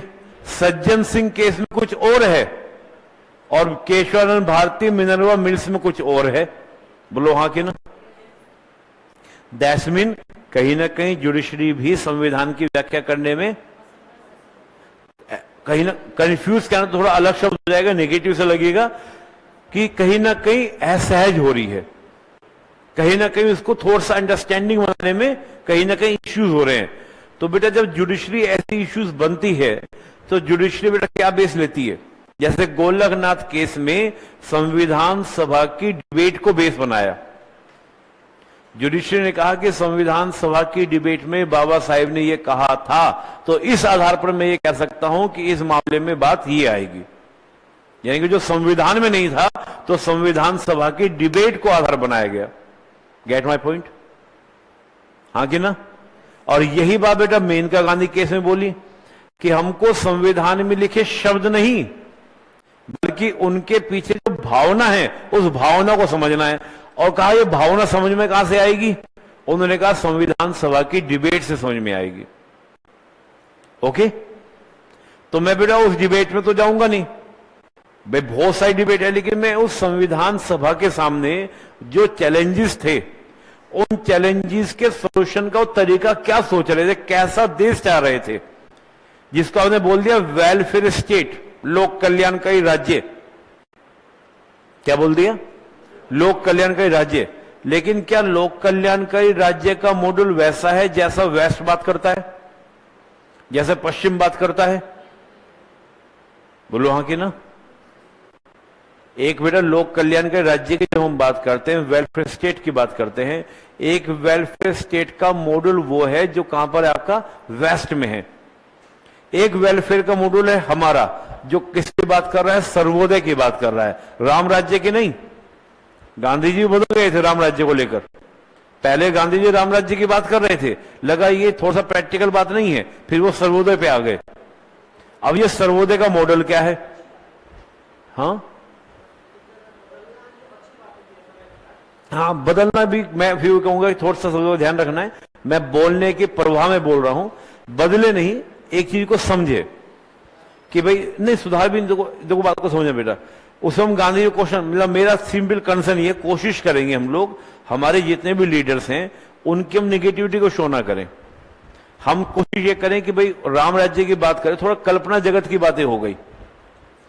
भाई नेहरू जी और गांधी जी को अगर मैं पर्सनली बोलूं, मतलब पर्सनली बोलूं, तो मैं इन दोनों को बोलता हूं रोमांटिक लीडर। रोमांटिक समझो, जो थोड़ा सा कल्पनाओं में रहता है। बारिश भी हो रही है तो लगता है वो बाल झड़क रही है ना। उस तरह के लोग होते हैं ना, वो कि कुछ भी हवा बह रही है कि उसकी ओर से आई होगी, उसने कूलर मेरी तरफ किया होगा। मतलब इस तरह के लोग होते हैं, नहीं मानते, जिसको हम लोग कहते हैं एक कल्पना सी दुनिया में रहते हैं, दुनिया अजीब से लगती है उनको, हाँ है ना। अगर गर्मी ज्यादा हो रही, क्या तुम गुस्से में होते ना कुछ नहीं है। ये बेटा कल्पनाओं वाले रोमांटिक से लोग होते हैं, इनको हर चीज ऐसे अजीब से लगती है। नेहरू जी को बोला, नेहरू जी सिक्योरिटी के लिए थोड़ा वेपन बना लो। बोले नहीं, दुनिया में तो प्यार है। बोले नहीं, दुनिया में लोग लड़ते भी हैं, दो लड़ाई लड़ चुके हैं ना, अब क्या लड़ेंगे। बोले हाँ बात तो सही है, लेकिन फिर भी कम से कम सेल्फ डिफेंस तो कर लो, क्या जरूरत है सेल्फ। और कोई झगड़ा हो गया, कोई विवाद हो गया, यूएनओ है ना। ऐसी बातें नेहरू जी करते थे। 62 में कल आ गई। फिर हम लोग कहां किसके ऊपर बढ़े? फिर गांधी जी, जब इंदिरा गांधी आई, क्या हो गई? वो एकदम यथार्थवादी, रियलिस्टिक हो गई। वो आइडियलिस्टिक हो गए चल रहे थे। तो आइडियलिस्टिक कौन है कि दुनिया में सब लोग अच्छे हैं? ये आइडियल लोग हैं। दुनिया में कुछ लोग अच्छे हैं, कुछ लोग बुरे हैं, और बुरों के लिए सेल्फ डिफेंस होना चाहिए। भाई हमको हिंसा नहीं करनी है, लेकिन कोई करेगा तो अपने पास डंडा तो हो रोकने के लिए। अब एकदम ऐसे कि नहीं यूएनओ जाएंगे, गए यूएनओ, क्या मिला? कश्मीर को लेकर गए यूएनओ, क्या मिला? उलझा दिया। नेहरू गलत नहीं थे। बोर्न बेबी ऐसा ही होता है। बोर्न बेबी ऐसा ही होता है। मतलब भाई नेहरू जी उस देश का रिप्रेजेंटेशन कर रहे थे, नया नया आजाद हुआ था, हाँ कि ना? अब बोर्न बेबी लड़ेगा या विकास करेगा? विकास पर फोकस करेगा। भाई तुम बोर्न बेबी के हाथ में लाठी दे तो पकड़ भी नहीं पाएगा, हाँ कि नहीं? लेकिन थोड़ा सा प्रैक्टिकल होना था। इतना भी ज्यादा आपको क्या नहीं होना था? इनप्रैक्टिकल नहीं होना था। कम से कम सेल्फ डिफेंस। आज तुम सेल्फ डिफेंस से आगे हैं। आज तुम सेल्फ डिफेंस से आगे बढ़कर औरों को भी सेल्फ डिफेंस देने के लिए तैयार हैं। हम वियतनाम को दे रहे हैं। आज कल की खबर है, वियतनाम को दे रहे हैं हम। जापान हमारा दीवाना ऐसी थोड़ी ना है। जापान को दिख रहा है दुनिया की 3rd नंबर की मिलिट्री है। कल को कोई दिक्कत आएगी तो हमारे साथ भारत खड़ा हो सकता है। वियतनाम, फिलीपींस क्यों हमारे दीवाने हैं? क्यों हमको क्वाड में शामिल किया गया, हाँ कि नहीं? तो इसको थोड़ा बेटा समझना है। तो यहां पर मैं कह रहा हूं कि गांधी जी वो बेटा सर्वोदय पर आ गए, वेलफेयर पे आ गए। तो इन चीजों को हम लोग सबको समझेंगे, ठीक है ना? क्योंकि जब ये समझेंगे तभी आगे की पॉलिटिक्स समझ में आएगी। तो संविधान का परिचय है ना, इसमें हम संविधान सभा को नोट कर लो, हल्का से क्या क्या देखेंगे। थोड़ा सा संविधान सभा, मैं बहुत डिटेल में नहीं जाने वाला। मैं फिर बोल रहा हूं, मैं नहीं बताऊंगा वो 23 समितियां क्या थी, 8 समिति क्या थी, ये मेरा टास्क नहीं है, है ना? संविधान सभा में कितनी महिलाएं थी, ये मेरा काम नहीं है। ओके, ये पीढ़ी की बातें हैं। यहां पे हम वो बात करेंगे संविधान सभा के सामने चुनौती क्या थी, उनके दिमाग में क्या चल रहा था, ताकि जब मैं गोलकनाथ केस बताऊं, मेनका गांधी केस बताऊं, गोपालन केस बताऊं, तो मैं इनका रेफरेंस लूं तो आपके दिमाग में एकदम क्लिक करें बातें। लो हाँ है ना बेटा? संविधान सभा को हम लोग पढ़ेंगे, है ना? कॉन्स्टिट्यूशन असेंबली, कॉन्स्टिट्यूशन असेंबली, बोलो हाँ है ना? सभा को पढ़ा। फिर बेटा संविधान की जो विशेषताएं हैं, कैरेक्टरिस्टिक्स हैं, विशेषताएं। अब देखिए विशेषताओं में हम क्या पढ़ने वाले हैं। Characteristic of the silent feature of the Indian constitution, हम क्या पढ़ने वाले हैं बेटा? इसमें हम वो पढ़ने वाले हैं, जैसे अभी मैंने आपको बोला सेपरेशन ऑफ पावर, और एक है डिवीजन ऑफ पावर। दो शब्द समझिएगा ध्यान से। एक तो शक्तियों का पृथक्करण। नहीं भाई देखो, उदासी मत लो, मैं उदास हो जाऊंगा फिर, ना मेरी सारी एनर्जी खत्म हो जाएगी, है ना? देखो बेटा, तुम अगर क्लास में अच्छे से बैठोगे तो बेटा मेरा और अच्छे पढ़ाने का मन करेगा। अगर तुम ढील ढाले हो जाओगे बेटा मेरा भी मन। कितने बजे आए हो क्लास करने? क्लास करने कितने बजे आए हो? 8:30 बजे ना? और कितने बजे तक करनी है? 1 बजे तक। अब मैं आपको बेटा बताता हूं, अपना छोड़ बताता हूं। अब शुरू कर रहा हूं क्लास। बेटा रात के 11 बजे तक मेरी क्लास है। आपको सर क्लास से यहाँ पे बेटा ऑनलाइन क्लास लेता हूं बैठकर, ठीक है ना? मेंस का यूपीएससी का बैच भी चल रहा है। यूपीएससी आईएएस का, उसका बेटा मेंस का चल रहा है, उसको भी पढ़ाना है। और भी जगह मेरे एंगेजमेंट हैं, उनको पूरा करना। रात के 11 बजे तक मैं क्लास लूंगा। भाई से पूछ लो, कल आया फ्लाइट से, आगे क्लास ले रहा था। और जब मैं इस बुढ़ापे में काम कर सकता हूं तो तुम जवानी में नहीं कर सकते? हद है भाई, हैं? ऐसा क्या? और रात सोने के लिए बनी है, रात को मत बात किया करो ज्यादा, अब तो छोड़ दो। मेंस दे लो भाई, अच्छे से फोकस कर लो मेंस पर, तब बेटा सो वो लेना, ठीक है ना? अब सबको छोड़ो बेटा, पढ़ाई पे फोकस करो, है ना? ये समय बेटा पीटी नहीं पास निकलता लोगों का, पता है ना? प्री तक नहीं पास होता है लोगों का, है ना? मौका मिला है तो बेटा निकाल दो, ठीक है ना? एक बार सिलेक्शन हो जाएगा, वो सब मिलेगा जो तुम कल्पना नहीं कर सकते, ठीक है ना? ओके, तो एक बार सिलेक्शन पालो बेटा। अब से एक काम करना है, 6 घंटे प्रॉपर सोना है, क्लास में आना है, मुंह हाथ धो के कॉफी चाय के लेकर आ जाओ बेटा। मेरी क्लास में दिक्कत नहीं करना है। नींद ज्यादा आती है, मुंह में च्युइंगम डाल लो, मुझे कोई आपत्ति नहीं है। कॉफी की प्याली, चाय की प्याली लेकर आ जाओ क्लास में, मुझे कोई दिक्कत नहीं, मग लेकर आ जाओ, कोई इश्यू नहीं है। पढ़ना है बेटा, सिलेक्शन पाना है, ठीक है ना। तो सो नहीं, लेकिन थोड़ी दिक्कत होती है ना। एक तो मुझे अपने पास डाउट हो जाता है, पढ़ा के आ रहा हूं जो नींद आ रही है ना। एक तो पढ़ा, टाइम क्या हो गया, कितनी देर हो गई हम लोगों को? 1 घंटा हो गया, 1 घंटा हो गया हम लोगों को। तो बेटा पता नहीं चलना चाहिए कि कब 4 से 5 घंटे हो जाएं, तब है क्लास, है ना। मुझे भी अच्छा लगेगा, हाँ भाई तुम लोग मुझे वैल्यू दे रहे हो, और तभी बेटा मैं पढ़ा भी पाऊंगा। नहीं तो मुझे क्या लगेगा कि मैं हल्का हल्का पढ़ा दूं, टफ चीज समझ में नहीं आ रही है ना। ठीक है बेटा, बोलो आए ना। तो मेरे साथ थोड़ा सा साथ होगा, टाइट होकर रहना है, ठीक है। चलिए, तो बेटा संविधान की विशेषता हम लोग पढ़ने वाले हैं, जिसमें मैं ये सारी विशेषता बताऊंगा। अगर मैं आपसे पूछूं इंडियन कॉन्स्टिट्यूशन एक फ्लेक्सिबल कॉन्स्टिट्यूशन है या रिजिड कॉन्स्टिट्यूशन है? दोनों है। अगर मैं बेटा पूछता हूं इंडियन सेक्युलरिज्म है ना, भारतीय पंथ निरपेक्षता कैसी है, तो अभी मैंने आपको हल्का सा हिलाया, इसको बेटा डिटेल से पढ़ेंगे, समझेंगे इस चीज को, है ना, कि सेक्युलर के क्वेश्चन बन सकता है। और मैं कहूं नहीं भी बने, कहीं और जगह काम आ जाए, इंटरव्यू में काम आ जाए, पूछा जा सकता है, क्योंकि विवाद का विषय है, चर्चा का विषय है। अब जैसे मैंने आपको क्या बोला कि सेक्युलरिज्म या नेशनलिज्म, आप एकदम नेशनलिस्ट हो गए सबके सब, आपने सेक्युलरिज्म को छोड़ दिया, यही हुआ ना। भी पहले हम बोलते थे सेक्युलरिज्म या कम्युनलिज्म, आप एकदम सेक्युलरिज्म को चुनते थे। तो ये नई डिबेट क्या छिड़ गई है देश के अंदर, ये डिबेट छिड़ गई है। आर्टिकल्स आते हैं इसके ऊपर न्यूज़पेपर में, आप नहीं पढ़ते वो बात अलग है, लेकिन अब आर्टिकल सारे न्यूज़पेपर के अंदर न्यूज में आ रहा है। तो क्या इंडियन नेशनलिज्म जो है वो सेक्युलरिज्म के विरोध में है या फेवर में है, ये समझना है। विरोध में नहीं है, मैं हल्का सा हिंट आपको दे, विरोध में नहीं है। इंडियन नेशनलिज्म सेक्युलरिज्म के विरोध में नहीं है, क्योंकि जो ये बात करते हो वसुदेव कुटुंबकम, तो वो अपने यहां पर भी क्या अलग होने की बात करेंगे, और संभव है क्या अलग होना, फिर तो फ्रांस हो जाएगा। और फिर हम दुनिया को कैसे बताएंगे मॉडल ऑफ डाइवर्सिटी, है ना। हम बोले मॉडल ऑफ डाइवर्सिटी अगर देखना तो भारत में आ जाओ, तो हम उनका सेक्युलरिज्म वाला कॉन्सेप्ट लेकर क्यों चले? क्या भारतीय समाज सेक्युलर हो पाया? देखो बेटा, सेक्युलरिज्म शब्द संविधान में लिख दिया, और वो भी जबरदस्ती लिखा 42वें संविधान संशोधन में। पहले तो संविधान निर्माताओं ने नहीं लिखा, तो वो लिखा क्यों गया, और क्या जरूरत थी लिखने की? ये भी तो एक बात समझनी पड़ेगी ना। क्या बिना लिखे काम नहीं चल सकता था? और हम क्यों उनका सेक्युलरिज्म शब्द उठाएं? भाई कोई भी धर्म है, कोई भी धर्म है, सभी धर्म में कुछ ना कुछ अच्छी बातें हैं। क्या उन सारी अच्छी बातों को लेकर हम अपना कोई भारतीय शब्द नहीं ला सकते थे? हम कह देते कि भारत में सर्वधर्म संभाव की नीति चलती है, हमको क्या सेक्युलरिज्म लेके। अब आप सोच रहे सेक्युलरिज्म तो सर पहले तो सेक्युलरिज्म है क्या? नहीं बात समझ में आ रही है?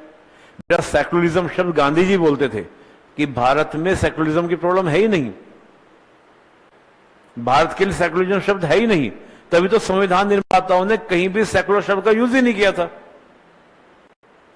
आर्टिकल 25 कितना सावधान, कितना शानदार आर्टिकल है। क्या बोल दिया? अपने अंतःकरण के अनुसार आप जिस भी आस्था को रखते हो रखो, बात खत्म। जरूरत थी घोषणा करने की? कितना अच्छा आपका संविधान है, आर्टिकल 29 आर्टिकल 30 दे रखा है। और क्या चाहिए था? जबरदस्ती का सेक्युलरिज्म बनाना, लेकिन पब्लिक बनी नहीं है। पब्लिक बनी है क्या? अगर पब्लिक सेक्युलर बनी होती तो बेटा क्या होता? अगर सेक्युलर बनी होती तो क्या धर्म के आधार पर राइट्स होते? अब इसको बताऊंगा मैं, इसको समझाऊंगा, ठीक है ना। तब बेटा पहले तो सेक्युलरिज्म का अर्थ समझना है कि वो क्या बोलते हैं और हमने क्यों कॉपी पेस्ट किया और क्या जरूरत थी करने की। ये भी तो विवाद का विषय बना कि आज इस पर डिबेट चल रही पूरे देश के अंदर। Get point?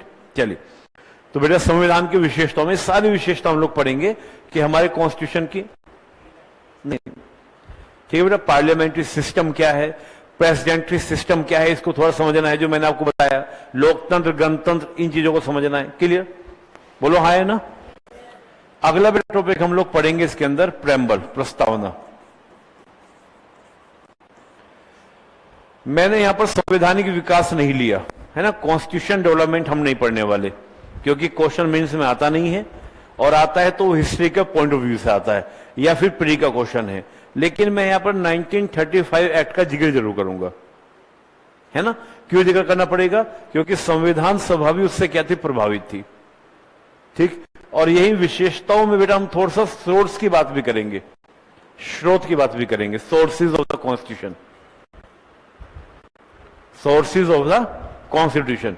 जैसे कह देते हैं ना कि 35 का एक्ट आपका हो गया है ना, विदेशी देशों का संविधान हो गया, तो उसमें मैं सारे देशों को देखूंगा, मैं साउथ अफ्रीका वगैरह जाने वाला नहीं हूं, लेकिन कम से कम ब्रिटेन अमेरिका को थोड़ा देखने वाले हम लोग, है ना, जिससे हमें अपनी और क्या है, क्रिस्टल हमारा क्या हो, क्लियरिटी आए, यानी कि हमारे पास पूरी क्या हो, एकदम क्लियर चीजें हो।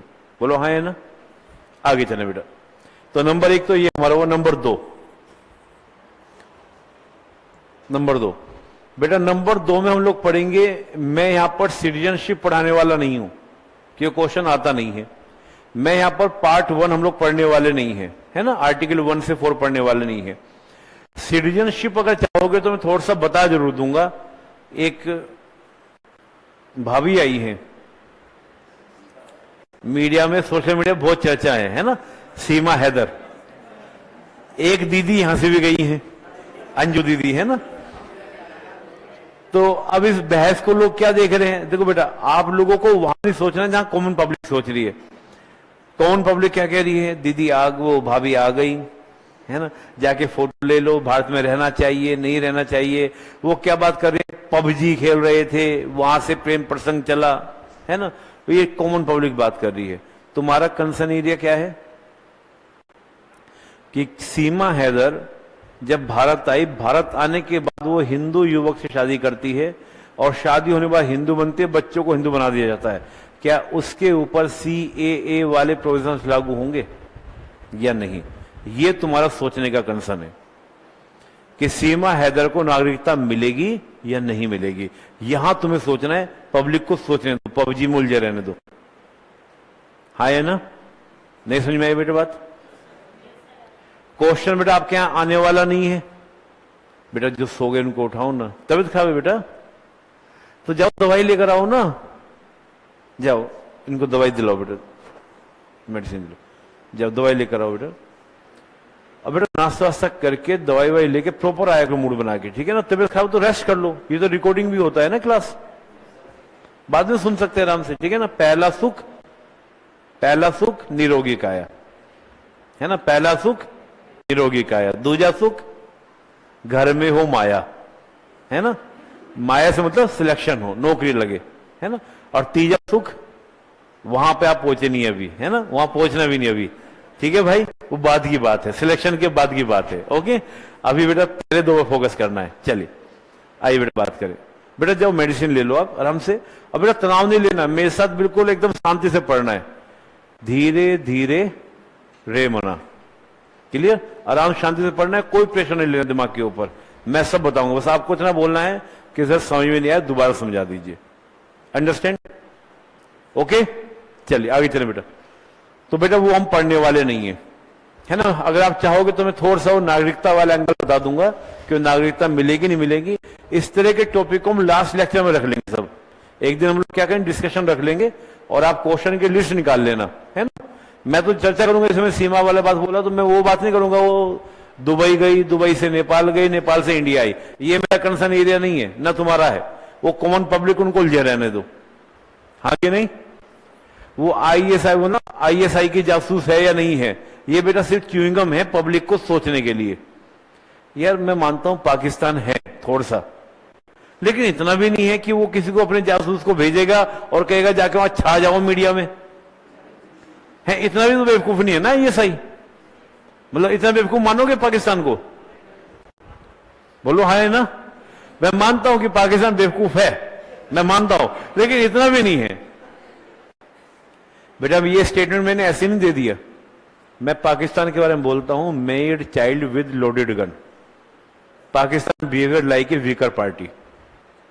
पाकिस्तान 1960 तक, अगर उसका GDP आप देखेंगे, जब मैं आपको IR पढ़ाऊंगा मैं दिखाऊंगा, उसकी GDP ग्रोथ हमसे ज्यादा थी 60 तक। लेकिन ऐसा क्या हुआ? तो पाकिस्तान में मैं इतना ही बोलता हूं, हमें तो अपनों ने लूटा, गैरों में कहां दम था, है ना बेटा। वो अपने आप ही बर्बाद हुए हैं, उनका पॉलिटिकल सिस्टम स्टैब्लिश नहीं कर पाए।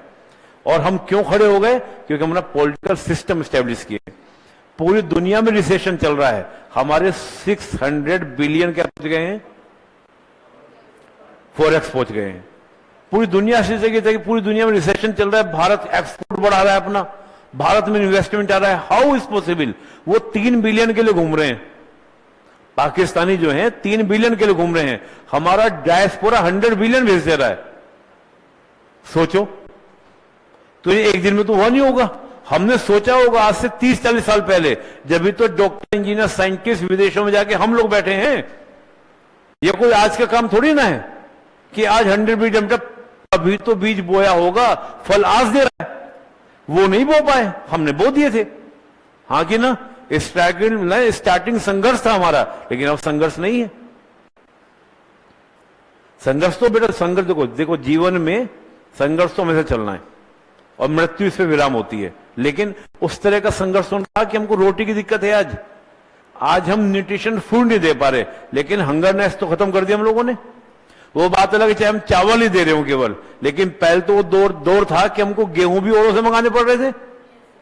एक वो भी तो दौर था, शास्त्री जी वाला दौर, कि हमको उनसे गेहूं मंगाने पड़े थे। किससे? अमेरिका से, कि खाने को दे दो। आज हम ऐसे पैदा कर रहे हैं, और गल्फ कंट्रीज का हम क्या बनने वाले हैं? गल्फ कंट्रीज का हम ब्रेड बास्केट बनने वाले हैं। हम ये मिडिल ईस्ट को हम खिलाएंगे रोटियां। हमने चावल एक्सपोर्ट बैन किया, अमेरिका में हाहाकार मचा हुआ है चावल को लेकर।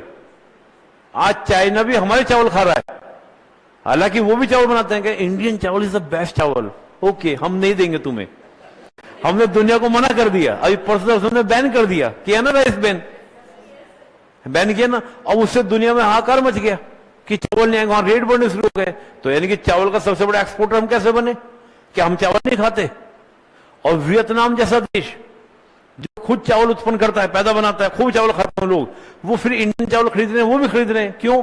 क्योंकि लंबा चावल है, टेस्टी है जी। यहाँ के पानी में बात है, कुछ गंगा यमुना के पानी का चावल है।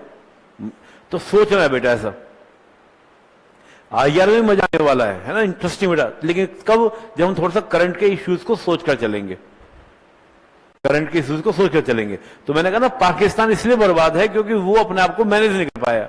तो ऐसा क्यों मैनेज नहीं कर पाया? उसके भी रीजंस हैं। क्योंकि निर्माण ही गलत आधार पर था, निर्माण का आधार ही गलत था, हाँ है ना। ज्योग्राफिकल डिविजन्स होते हैं, समझ में आती है, लेकिन खामा का डिवीजन, जबरदस्ती का डिवीजन, और जिस आधार पर बने उस आधार पर खुद भी बने नहीं रहे, अपने आप को ही 2 भागों में बांट दिया 71 में। और फिर हम पर इल्जाम, हम पर क्या इल्जाम कि तुमने हमको बंटवाया, तुमने हमको बांटा। ये कोई बात हुई भला? अरे तुम तैयार थे अलग होने के लिए, हमने बीच में बाजी मार दी, उसमें क्या है भाई? 2 के बीच में ब्रेकअप होने वाला है, तीसरा आ गया, उसमें क्या दिक्कत है? गलती तो तुम्हारी थी कि तीसरे को आने दिया, हाँ कि ना। कुछ तो तुम में कमी रही होगी। चलिए इसको समझेंगे, लेकिन बात की बात है। तो चलिए बेटा, ये हमने पढ़ा। अब हम बेटा बात करने वाले ना तो नागरिकता की हम बात पढ़ने वाले, नाम ये समझ बेटा हमको कैसे पढ़ना है। प्री का सिलेबस अलग है, मेंस का सिलेबस अलग है। पढ़ेंगे हम यहां पर फंडामेंटल राइट और डीपीएसपी, और साथ में बेटा फंडामेंटल ड्यूटी भी। लेकिन क्वेश्चन आएंगे बेटा आपके फंडामेंटल राइट से या फिर डीपीएसपी से। ड्यूटी से क्वेश्चन नहीं आए, बस हल्का सा बता दूंगा। एक ही क्वेश्चन में पढ़ना है कि फंडामेंटल राइट्स जो हैं इनके पीछे कोई लीगल स्टेटस नहीं है और एक पवित्र इच्छा मात्र है। एक यही क्वेश्चन है, वही हमको लिख लेना है, बात खत्म। पढ़ना कहां पर है? फंडामेंटल राइट को, डीपीएसपी को। ये क्वेश्चन एरिया हुआ। Number 2 topic clear. नंबर 3 हम पढ़ेंगे एग्जीक्यूटिव बॉडी। और एग्जीक्यूटिव जब हम बॉडी पढ़ेंगे तो प्रेसिडेंट, और आपको हम लोग किसको पढ़ेंगे बेटा? आपका गवर्नर को। क्लियर? ये क्वेश्चन एरिया बेटा, प्रेसिडेंट से क्वेश्चन और गवर्नर से क्वेश्चन, दोनों से बेटा आपके क्वेश्चन आए हैं खूब दबा के। बोलो हाँ है ना। फालतू की बातें नहीं पढ़नी हम लोगों को, जहां से क्वेश्चन आ रहा है वहां से पढ़ना है। प्रेसिडेंट, प्रेसिडेंट का रोल, प्रेसिडेंट का इलेक्शन, प्रेसिडेंट की पावर, ठीक। यही बात हमको पढ़ना है गवर्नर के बारे में। 3-4 क्वेश्चन है गवर्नर से, वही क्वेश्चन बनते हैं कि governor is the agent of the centre, ये क्वेश्चन हो गया। What is the role of the governor, कि गवर्नर की भूमिका क्या होती है ना। ये 3-4 बेटा फेवरेट क्वेश्चन है, चाहे यूपीएससी हो चाहे पीएससी हो, यही 3-4 क्वेश्चन बनने हैं। बस बेटा उनको लिखना है, सोचना है कैसे कंटेंट अच्छा लिख कर आए। Gate my point. कम पढ़ना है लेकिन मजबूती से पढ़ना है। Gate my point. Concept clarity से पढ़ना है। ओके। इसी के साथ बेटा आपका एग्जीक्यूटिव बॉडी में पीएम और सीएम,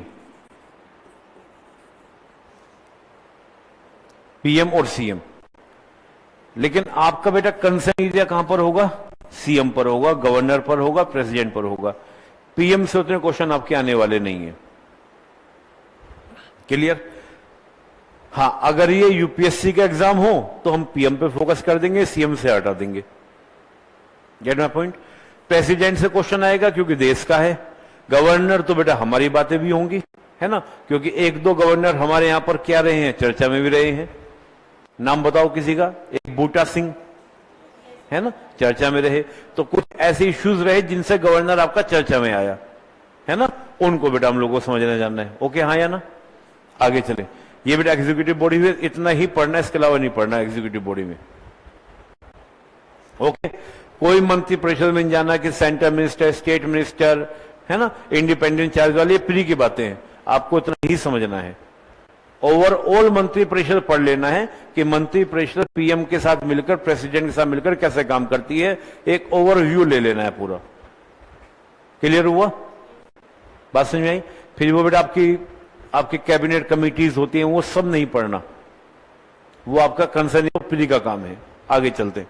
पार्लियामेंट यानी कि आपका लेजिस्लेचर, विधायिका। जब बेटा हम लेजिस्लेचर की बात करेंगे तो यहां हम सेंटर स्टेट दोनों को देखेंगे। सेंटर स्टेट यानी कि आपका पार्लियामेंट को देखेंगे, है ना, लोकसभा राज्यसभा को देखेंगे, दोनों को देखेंगे, लोकसभा राज्यसभा।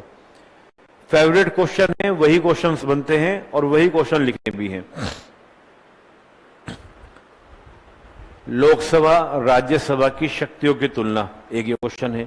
अभी लिखना नहीं है तो मैं बताऊंगा आपको, मतलब ये ऐसे ही क्वेश्चन है बेटा। राज्यसभा की उपयोगिता, एक ये क्वेश्चन है, हाँ कि नहीं। लोकसभा और राज्यसभा में कि राज्यसभा उच्च सदन क्यों है, वहां पर स्टेट का पार्टिसिपेशन क्यों रखा। भाई जाहिर सी बात है, राज्यसभा क्या है, house of the state. Rajya Sabha क्या हाउस ऑफ द स्टेट है, तो राज्यसभा ही तो बेटा आपका फेडरलिज्म का एग्जाम्पल है। अगर केवल लोकसभा ही होती, राज्यसभा ना होती, तो आप फेडरल ना कह पाते सेंटर में। बोलो है ना। आपके जितने भी कॉन्स्टिट्यूशन अमेंडमेंट हो रहे हैं वो भी फेडरलिज्म के तरीके से हो रहे हैं। या तो बस लोकसभा राज्यसभा पास कर रही है, प्रेसिडेंट के साइन से हो रहा है, तो राज्यसभा किसका हाउस है, राज्यों से गए ना मेंबर। बोलो है ना। तो यानी कि सारे आपके कॉन्स्टिट्यूशन अमेंडमेंट वो एक फेडरलिज्म का ही हो रहे हैं, यानी कि सेंटर स्टेट दोनों की क्या है, उसमें उपयोगिता है। वो बात अलग है कि कुछ ऐसे अमेंडमेंट है जिनके लिए आधे से अधिक राज्यों का समर्थन चाहिए होता है, हाँ कि नहीं।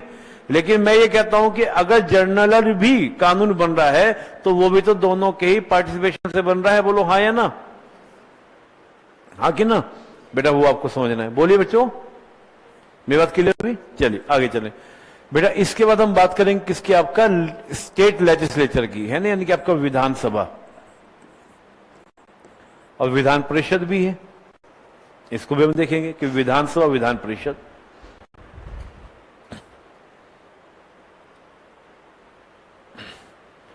तो विधानसभा, विधान परिषद बेटा यहां भी 2-3 क्वेश्चन हैं आपके। एक तो दोनों की शक्तियों की तुलना, विधान परिषद क्यों, है ना, विधान परिषद क्यों, क्या उपयोगिता है। बोलो हाँ है ना। शक्तिशाली कौन ज्यादा है, यही 2-3 तरह क्वेश्चन बेटा, उसको हम लोग को पढ़ना है। इसका बेटा आपका जुडिशरी, सुप्रीम कोर्ट और हाई कोर्ट में सीमित रहना है। अब एक तो बेटा कोलिजियम सिस्टम जो हमेशा चर्चा में रहता है ना, कोलिजियम सिस्टम को यानी कि आपका नियुक्ति, दोनों की कैसे अपॉइंटमेंट कैसे होना है, उसको आपको देखना है, अपॉइंटमेंट। और और बताएं बेटा, इनकी पावर को देखना है, इनकी शक्तियों को देखना है। लेकिन उससे क्वेश्चन बेटा ज्यादा आए नहीं है। क्वेश्चन आए कहां से हैं ज्यादा जुडिशरी में? Judicial review, judicial activism, judicial overreach, judicial restraint. क्या पढ़ना है बेटा? जुडिशियल एक्टिविटीज्म यानी कि न्यायिक सक्रियतावाद, न्यायिक सक्रियतावाद। जुडिशियल, बहुत सॉरी, पहले न्यायिक समीक्षा हुआ, फिर जुडिशियल रिव्यू। जुडिशियल रिव्यू न्यायिक समीक्षा या न्यायिक पुनरावलोकन। जुडिशियल एक्टिविटीज्म यानी कि न्यायिक सक्रियतावाद। फिर बेटा जुडिशियल ओवररीच, न्यायिक अतिक्रमण, न्यायिक अतिक्रमण। और फिर बेटा आपका जुडिशियल रेस्टेंट यानी कि न्यायिक संयम, न्यायिक संयम। सुने ये टर्म सब पहले? चलिए ये बेटा बताएंगे कि एक्टिविटीज्म जब ओवर रीच हो जाता है तभी बेटा दिक्कत होती है।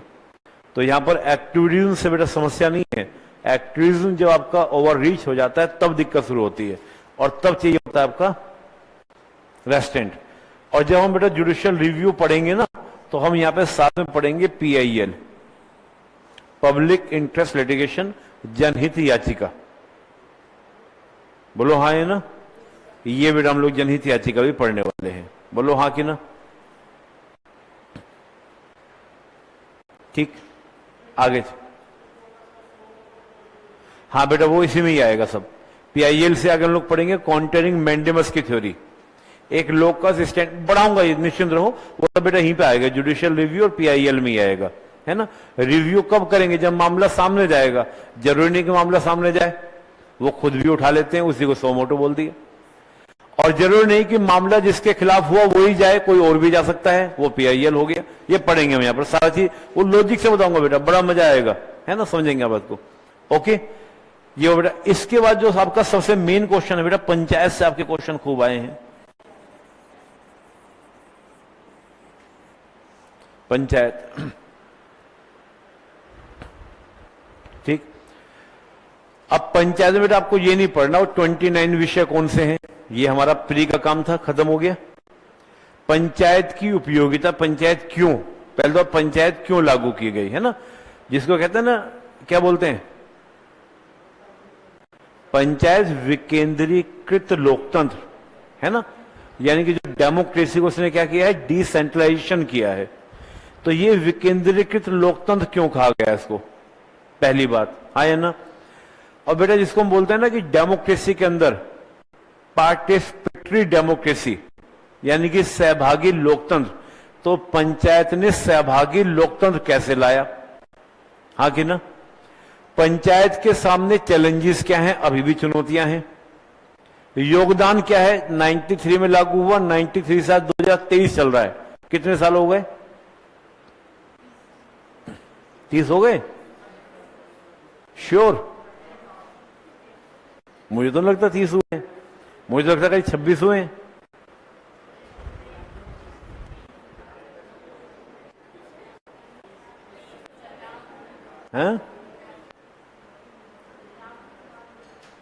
हाँ तो 93 में लागू हुआ ना, तो 93 से कितना होगा बेटा, 7 ईयर वो हो गए, और 23 ही हो गए, तो 30 हो गए। चलिए बहुत बढ़िया, 30वां चल रहा है ना, 30वां चल रहा है। तो 30 साल में क्या योगदान रहा, है ना, 30 साल में क्या योगदान रहा, अभी और क्या रिफॉर्म्स हो सकते हैं।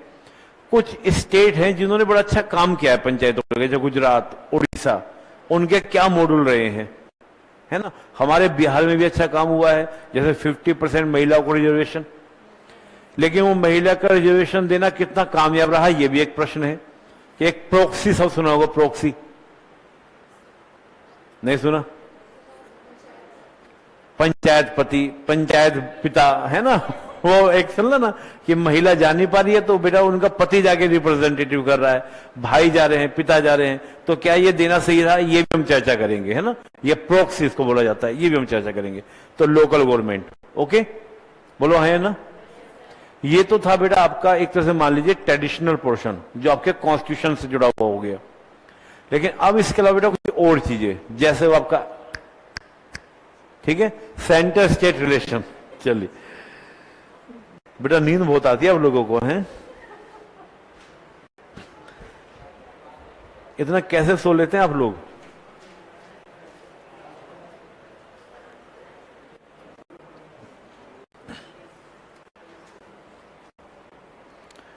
अच्छा, मैं ये सोच कर आया था कि मेंस के बच्चे हैं। सच में मैं ये सोच कर आया था कि बहुत सीरियस हैं और मेंस में मुझे पर्सनली बोलना नहीं चाहिए, लेकिन मुझे पर्सनली मेंस में ही पढ़ाने में मजा आता है। ठीक है, हम फाउंडेशन बैच भी लेना होता है क्योंकि टीचर लोग हैं भैया, चलानी पड़ती है जिंदगी, है ना, लेकिन मजा आता है मेंस के बच्चे में, है ना। तो कल से जवाइयां नहीं लेनी बेटा, ऐसा उदासियां घर छोड़कर आनी है, ठीक है ना। जीवन की ये उदासियां छोड़ दो, नहीं तो जीवन तुम्हें छोड़ देगा, ठीक है ना। सफलता तभी मिलेगी बेटा जब सफलता के लिए तुम आतुर होंगे, जब सफलता का तुम स्वागत करोगे, है ना। और तुम बेटा तो सफलता क्या की नहीं, है ना, सफलता लेनी है ना, तो बेटा वेलकम करना है किसका? सक्सेस का। तो वो कब होगा? जब उन्हें ऊर्जा से करोगे। किसी से दोस्ती करनी है मुरझाते हुए करो, करेगा कोई आपकी दोस्ती? किसी से फ्रेंडशिप करोगे तो कैसे करोगे? मुस्कुराते हुए वेलकम के साथ, या ऐसी आजा भाई चाय पी ले? कोई आएगा तुम्हारे घर? तो सफलता भी नहीं आएगी तुम्हारे घर। कब तक? जब तक सफलता का वेलकम नहीं होगा, है ना। तो सफलता बेटा कब आएगी? एनर्जी से आएगी, है ना, पॉजिटिविटी से आएगी। चलो आगे चले, आगे चलते बेटा। अब बेटा मैं थोड़ा सा बात करूंगा सेंटर स्टेट रिलेशन।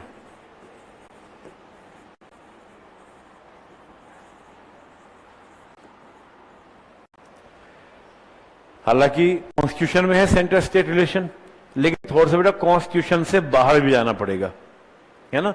जैसे मैंने क्या बोला आपका, जैसे केंद्रीकृत संघवाद का युग, यानी सेंट्रलाइज है आपका फेडरलिज्म, हम उसकी बात करेंगे। एक और मॉड्यूल हमारे पास था बार्गेनिंग मॉड्यूल। अब से बार्गेनिंग मॉड्यूल क्या होता है पढ़ेंगे, सौदेबाजी संघवाद।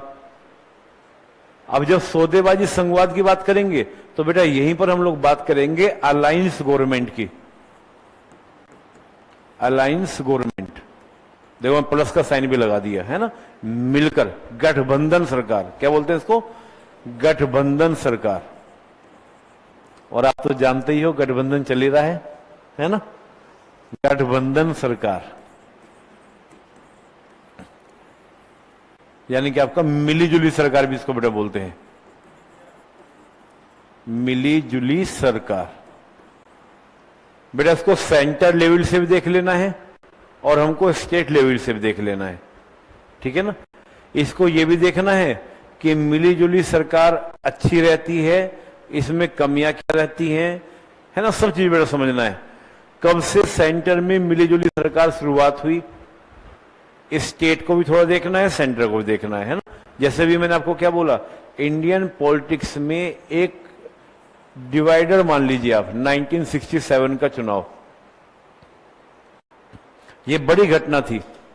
फिर इंडियन पॉलिटिक्स में एक दौर और था 90s का, लेकिन बेटे 90s का जो दौर शुरू हुआ तब बेटा हमने देखा कई सारे पीएम भारत में आपने देखे होंगे, देव गौड़ा, A.K. गुजराल, पीवी नरसिंह राव, है ना, अटल बिहारी वाजपेयी, है ना, बहुत सारे पीएम आपने देखे, बोलो हाँ, है ना, वीपी सिंह, कई सारे पीएम देखे।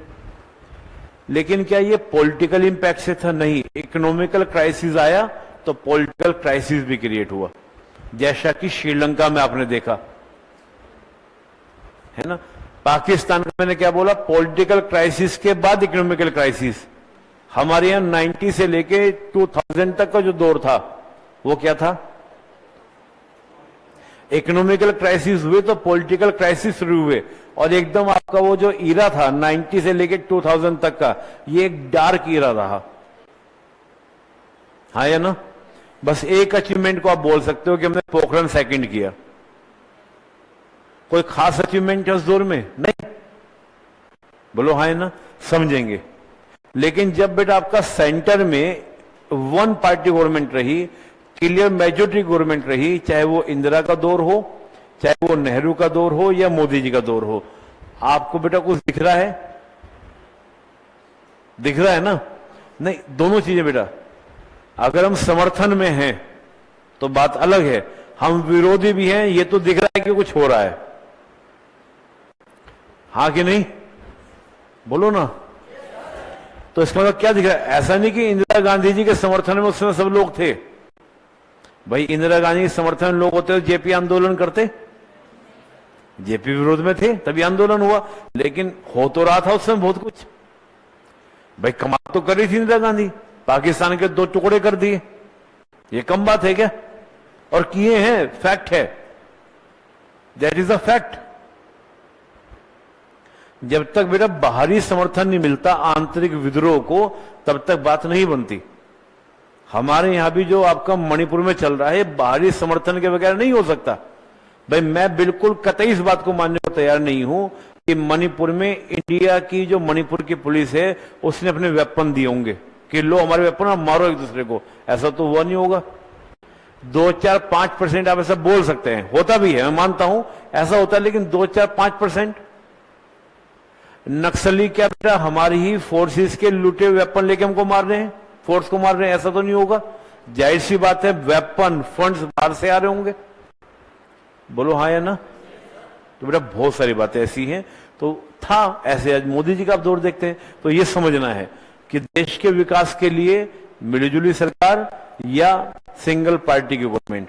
नेहरू जी का दौर था डेफिनेटली, भाई नेहरू जी की तूती बोलती थी, ये समझना है बेटा आपको। ये आईआर से भी जुड़ जाता है और नेशनल भी रहता है, पूरा इस इशू को समझना है। सेंटर स्टेट रिलेशन बेटा हम लोग कॉम्पिटिटिव फेडरलिज्म की बात करेंगे, नीति आयोग की बात करेंगे। इसमें मैंने आपसे क्वेश्चन पूछा कि नीति आयोग को क्यों कहा जा रहा है, ये कोऑपरेटिव फेडरलिज्म का बहुत अच्छा एग्जाम्पल है। क्या बोला मैंने? Cooperative federalism. तो बेटा यहां पे हम लोग पढ़ने वाले हैं प्रतिस्पर्धी संघवाद, एक हम लोग पढ़ने वाले हैं सहकारी संघवाद, इसी को बेटा सहयोगी बोलते हैं। क्या बोलते हैं? सहयोगी बोलते हैं इसको, है ना। एकात्मक, इसका बेटा आपका सौदेबाजी। ये सब मॉड्यूल पढ़ेंगे। इन मॉड्यूल को पढ़ने के बाद बेटा हम लोग सेंटर स्टेट रिलेशंस में क्या पढ़ने वाले हैं? संवैधानिक कॉन्स्टिट्यूशनल प्रोविजंस क्या हैं।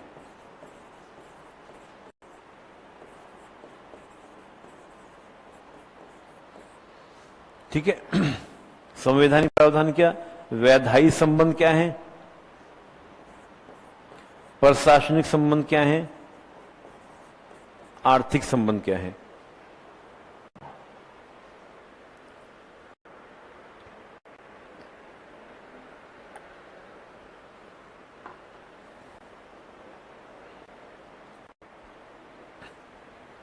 यानी कि दोनों के बीच में क्या है? विधायी, लेजिस्लेटिव रिलेशंस क्या है, एडमिनिस्ट्रेटिव रिलेशंस क्या है और इकोनॉमिकल रिलेशंस क्या है। इनको बेटा हम समझने वाले हैं, बोलो हाँ या ना। इनको जानने का बेटा हम जानने का प्रयास करेंगे कि केंद्र और राज्य में तनाव के मुद्दे क्या रहते हैं। तनाव, टेंशन किन मुद्दों पर है।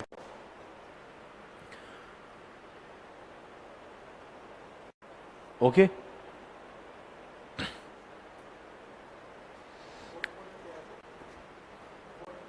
ये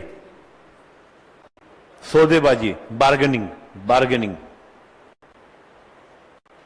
केंद्र राज्य तनाव के बिंदु है ना। हाथों हाथ हम थोड़ा सा बेटा इसमें यह भी जानेंगे कि राज्यों के बीच में विवाद क्यों होते हैं।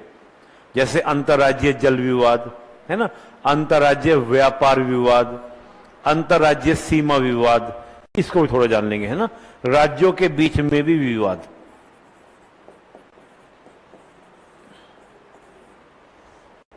ओके।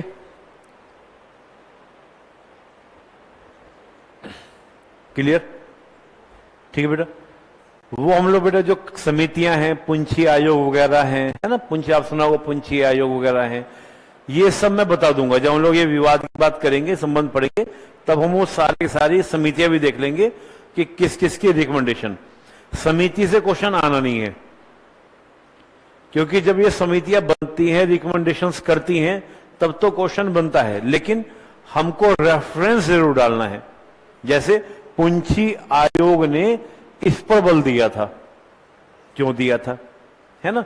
नीति आयोग किसकी बात कर रहा है? इसकी भी बात कर रहा है, इसकी भी बात कर रहा है नीति आयोग।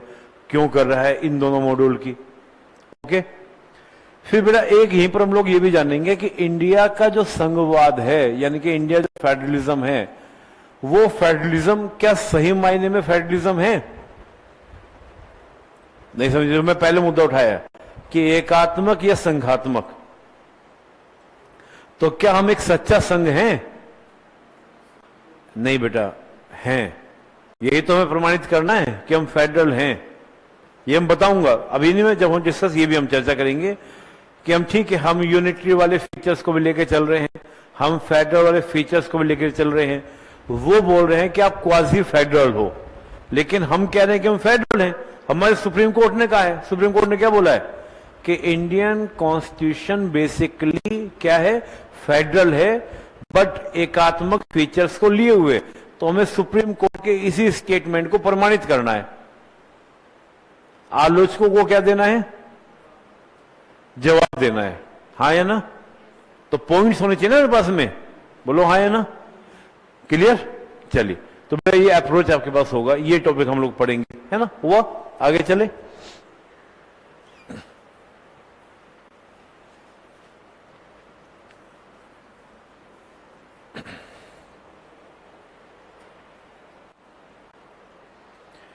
बेटा इसी से जुड़ा, जब हम सेंटर स्टेट रिलेशंस की बात की, हमने सौदेबाजी की बात हमने करी, है ना। तो बेटा यहीं पर हम एक टॉपिक और पढ़ेंगे, पॉलिटिकल पार्टी, राजनीतिक दल।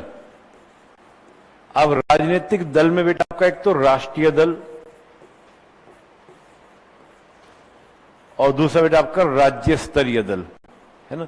और यही हम लोग पढ़ेंगे बेटा क्षेत्रीय दल। बोलो हाँ या ना।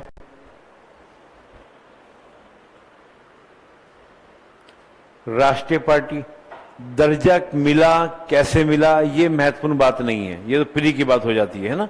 अभी एक पार्टी नाम सुना होगा आपने, दिल्ली की एक पार्टी है आम आदमी पार्टी, उसको राष्ट्रीय स्तरीय दर्जा मिला, तो ये दर्जा तो प्री की बात हो गई। क्वेश्चन आ गया प्री में किस आधार पर मिलता है, ये हमारा कंसर्न नहीं होगा। हमारा कंसर्न होगा कि राष्ट्रीय दल और राज्य स्तरीय दल, ये दोनों मिलकर भारतीय राजनीति को कैसे प्रभावित करते हैं। हमारे यहां पर क्या है, मल्टी पार्टी सिस्टम है, हमारे यहां ड्यूअल पार्टी सिस्टम नहीं है, सिंगल पार्टी सिस्टम नहीं है। बोलो हाँ है ना। और अगर मल्टी पार्टी सिस्टम भी है तो उसमें किसी एक दल का प्रभुत्व है या नहीं है, ये कुछ हमारा कंसर्न एरिया होगा। ये जितने दल मजबूत होंगे तो क्या ये राष्ट्रीय पॉलिटिक्स के लिए, नेशनल पॉलिटिक्स के लिए अच्छा होगा या बुरा होगा? अच्छा होगा, बुरा होगा? चलिए बेटा देखना है, इसी को समझना है ना, है ना, इसी को समझना है। आपके लिए बड़ा टिपिकल हो जाता है ना उत्तर देना, क्योंकि आप तो यहां पर हो और आप यहां पर रहकर अगर इनकी बात करो तो दिक्कत होगी, लेकिन बीच का रास्ता निकालना है कि क्या होना चाहिए, है ना। क्या बोलो हाँ है ना। और जो भी बात कहनी बेटा बड़ी मजबूती से कहनी है और तर्क के साथ कहनी है। क्लियर? हवाबाजी नहीं करनी, तो समझ में आ जाएंगी सब बातें। ओके, बोले बात समझ में आई? तो बेटा हम दलों को पढ़ेंगे, दलों के बारे में जानेंगे और दलों के बनने के आधार की बात भी करेंगे कि जो हमारे यहां पॉलिटिकल पार्टी है उनके निर्माण के आधार क्या हैं। क्या विचारधारा एक आधार है? आपने सुना होगा ना, right wing, left wing, centre wing, सुना है क्या? एक और सुनते होंगे आपके तो लिबरल है। आजकल एक शब्द और चल रहा है लिबरल, है ना, लिबरल चल रहा है। क्या वाकई में ये आधार है, आइडियोलॉजिकल बेस है हमारे यहां पर, या हमारे यहां धर्म जाति ज्यादा आधार है पार्टियों का? अगर पार्टी किसी बेस पे बन भी रही है, मान लो विचारधारा बेस पे बात कर भी रही है, लेकिन क्या वो विचारधारा के आधार पर समर्थन ले रही है? भाई एक समाजवादी पार्टी है, नाम सुना होगा आपने, अखिलेश यादव जी वाली पार्टी, तो कहने को तो समाजवादी पार्टी है, लेकिन क्या वाकई में समाजवाद के आधार पर उसको समर्थन मिल रहा है? एक खास वर्ग हो गया समर्थन कर रहा है। बीजेपी कहने को कह रही है कि हम राइट विंग हैं, लेकिन यहां भी आपको दिख जाएगा कि खास वर्ग और खास जाति समर्थन करती दिख जाएगी। बोलो हाँ है ना। मैं यहां की बात नहीं करूंगा, है ना, यहां की बात नहीं करूंगा, बोलो हाँ है ना। अब कांग्रेस है, कहने को कहते हैं लिबरल है, लेकिन क्या कांग्रेस का भी एक जनाधार है? अब नहीं है, लेकिन कांग्रेस ने पहले तो हमेशा रखा ना, वो किसको अपना जनाधार बनाए रखा। और आज जो राहुल गांधी जी के जो स्टेटमेंट है ना, वो स्टेटमेंट उसी जनाधार को मजबूत करने के स्टेटमेंट हैं। जो भी यात्रा कर आए, पता नहीं कौन सी यात्रा बोलते हैं उसको, आई डोंट नो, क्योंकि ये मुझे जोड़ो सबसे आपत्ति है, मुझे आपत्ति है पर्सनल। जुड़ा हुआ था देश तो पहले से है ना, ये तो बात मुझे मतलब पर मुझे थोड़ा सा अच्छा नहीं लगा वो शब्द। बाकी आप कुछ भी यात्रा निकालते है ना, वो तो ठीक है, लेकिन जुड़ा हुआ था। जोड़ना तो किसको, वेस्ट को और ईस्ट को, नहीं समझे? नहीं, अखंड भारत बेटा अलग हो गया, वो तो बहुत बड़ा कॉन्सेप्ट हो गया है ना, मैं उसकी बात नहीं करता। लेकिन जो टूटा था उसको जोड़ना है। अखंड भारत तो बेटा बहुत बड़ी बात हो जाएगी ना, वो तो खैर इन प्रैक्टिकल। ये भी मैं बताऊंगा अखंड भारत का कॉन्सेप्ट क्या है, ये आईआर में पढ़ाता हूं मैं। अखंड भारत का कॉन्सेप्ट है क्या, क्या प्रैक्टिकल है, ज्योग्राफिकली नहीं, कल्चर। बेटा कल्चर हमको अखंड भारत करेगी, है ना, क्या करेगी, कल्चर। अभी बेटा एशियन गेम होने वाले हैं, कहां पर होने वाले हैं? थाईलैंड में। उन्होंने उसका जो सिंबल बनाया वो किसको बनाया है? हनुमान जी को। हो गया, गेट माय पॉइंट। ये बेटा ये मैं बताऊंगा, जिसको हम लोग पढ़ेंगे, अब आइए हम पढ़ेंगे कल्चर के थ्रू हम लोग कैसे अखंड भारत की बात करते हैं। अखंड भारत है, कॉन्सेप्ट है, हवा वाली बातें नहीं है, लेकिन ज्योग्राफिकली नहीं, हम कल्चरली, है ना। ये पूरा आसियान कंट्रीज बुद्ध है ना, बोलो हाँ है ना। तो वो हम बात करेंगे, बौद्ध सर्किल की बात करेंगे, वो सब बातें करेंगे, रामायण सर्किट की बात करेंगे, है ना, वो सब चर्चा करेंगे। वो एक है, और भारत सरकार बेटा कल्चर को लेके भी चल रही है, स्पेशल उसके लिए मंत्रालय तक बनाया है ना, एक अलग से मंत्रालय 2014 में बनाया। तो कल्चर मेन मुद्दा है, इसको भी लेके चलेंगे। जैसे हम लोग बोलते हैं नेपाल को क्या बोलते हैं, मोहल्ला रिलेशन, क्या बोलते हैं बेटा? मुझे लग रहा है वाकई में बड़ी बोरिंग क्लास है मेरी, पता नहीं कैसे सब लोग जो है सब पानी पियेंगे एक बार। मैं तो आज इस माई फर्स्ट क्लास, मेंस की पहली क्लास है जहां पर हम इतने बच्चे सो रहे हैं बैठकर। चलिए आज बेटा प्रॉपर नींद लेकर आएंगे सब लोग, और कल सुबह कॉफी पीकर आना, ठीक है ना। नहीं तो गर्म पानी की बोतल लेकर आना, कॉफी का पाउच जेब में डाल के लाना, डाले पिए बेटा, ठीक है ना। सोना नहीं प्लीज, है ना। देखो मैं भी चाय तक नहीं मंगाई मैंने, मैं भी तो काम कर रहा हूं। और जब एक बूढ़ा व्यक्ति कर सकता है तो तुम जवान क्यों नहीं कर सकते हो भाई, है ना। चलिए आइए, ठीक है, आइए बेटा। तुमने आधार, तो बेटा वो आइडियोलॉजिकल बेस भी बात करेंगे, दक्षिणपंथी वामपंथी, उसको थोड़ा समझने का प्रयास करेंगे। बहुत डेप्थ में नहीं जाएंगे, लेकिन एक बेसिक समझने का प्रयास करेंगे, है ना। मैं ये बेसिक इसलिए बताऊंगा ताकि देखो बेटा क्या होगा, कई बार आधे घंटे का लेक्चर होगा, लेकिन आपके काम का एक ही सेंटेंस होगा जो आपको लिख कर आना है। लेकिन वो सेंटेंस तभी लिख पाओगे कि कहां पर सेंटेंस को एडजस्ट करना है। That is the art. जो आप बोलते हैं राइटिंग स्किल डेवलप करना है, बेटा writing skill that is a art. और आर्ट कब आती है? ये कोई झटके में नहीं आती कि मैं आपको सर आधे घंटे लेक्चर क्यों देना सर, 1 मिनट में लिखवा दो ना वो सेंटेंस, हम एडजस्ट कर लेंगे। नहीं होगा, कहीं से कुछ भी जोड़ोगे, है ना। जब बेटा वो बिल्डिंग खड़ी होगी ना, तब बेटा वो क्रीम निकल कर आएगा, हाँ ये सेंटेंस निकल कर आया और मैं इसको यहां पर लिखूंगा। जैसे मैंने पूरे मोदी जी के भाषण में 2 चीज पकड़ी, क्या? डाइवर्सिटी, मॉडल ऑफ डाइवर्सिटी बोल दिया, ये छोटी बात नहीं है। और फ्रांस की धरती पर क्यों बोला, और मदर ऑफ डेमोक्रेसी। बेटा ऐसे बात पकड़नी है, और ये लिखना कहां पर है, दैट इज द आर्ट। ये थोड़ी कहीं भी कुछ भी लिख देंगे, तो कहीं भी कुछ भी लिख देंगे तो बेटा इंटरव्यू कॉल नहीं आएगी, हाँ कि ना।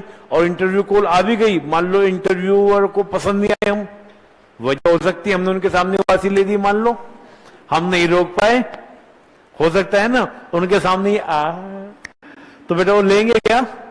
नहीं लेने वाले हैं ना।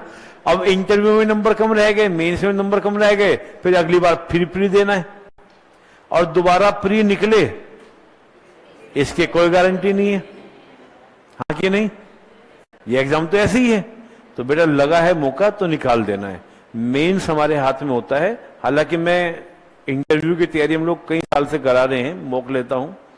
इंटरव्यू भी मेरा काफी हद तक हमारे हाथ में होता है, लेकिन फिर भी मैं कहता हूं इंटरव्यू में ना जाने कौन सा आंसर उनको प्रभावित कर जाए और कौन सा आंसर, सारे आंसर सही जा रहे हो, कौन सा एक आंसर दिखा दे कि आप किस मानसिकता वाले व्यक्ति हैं। एक आंसर बेटा पकड़ में आ जाता है।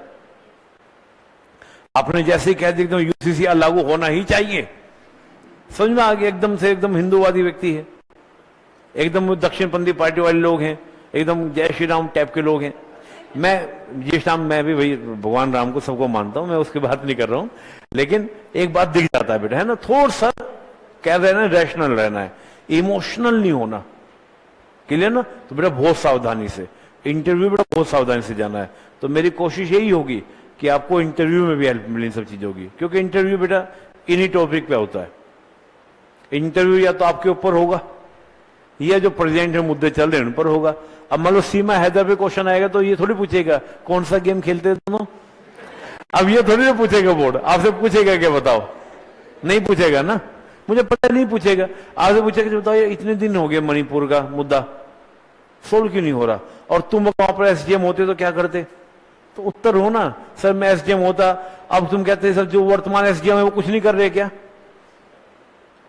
भाई पूरा प्रशासन लगा पड़ा है ना। मैंने कहा ट्रिपल इंजन की सरकार, सोचो भाई मणिपुर गवर्नमेंट, सेंट्रल गवर्नमेंट, जवाब देना भारी पड़ रहा है ना पार्लियामेंट के अंदर, दिक्कत हो रही है ना। मोदी जी भी वो एक वीडियो वायरल उस पर बोल के चले गए, हाँ कि नहीं भाई, इतना बड़ा देश है, इतनी ताकतवर देश है, इतनी ताकतवर सरकार है, दुनिया में तुमने डंका बजा रखा अपने नाम का, तुम एक छोटा सा स्टेट नहीं संभल रहा, किरकिरी वाली बात है ना, बोलो हाँ है ना। तुम यूपी बिहार कैसे संभालोगे,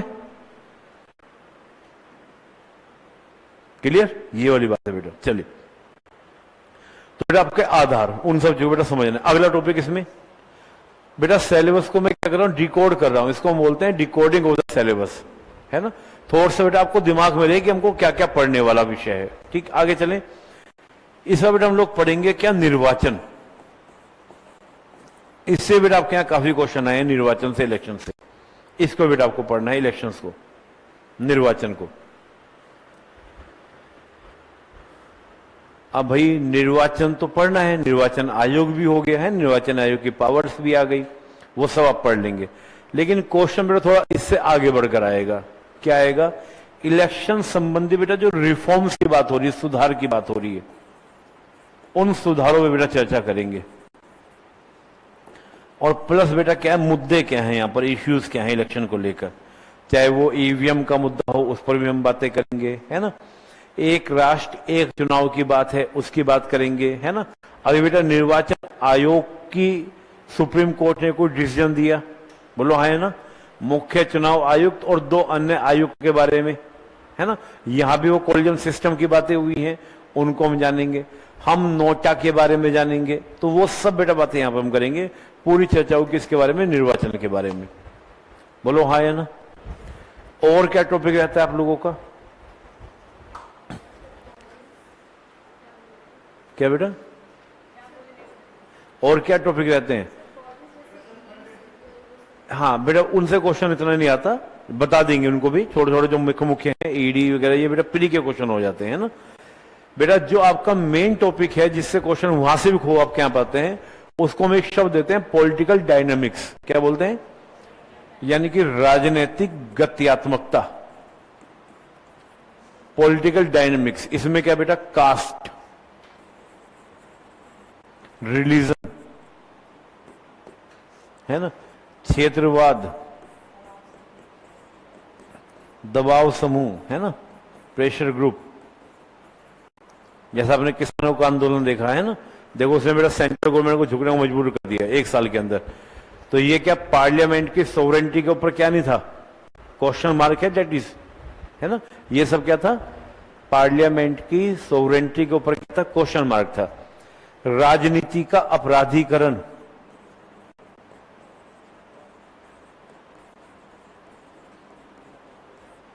बोलो है ना बच्चों। यहां पर हम एक टॉपिक में अपनी ओर से जोड़ रहा हूं जिससे क्वेश्चन आपका आया नहीं है, लेकिन पढ़ना चाहिए आपको। क्या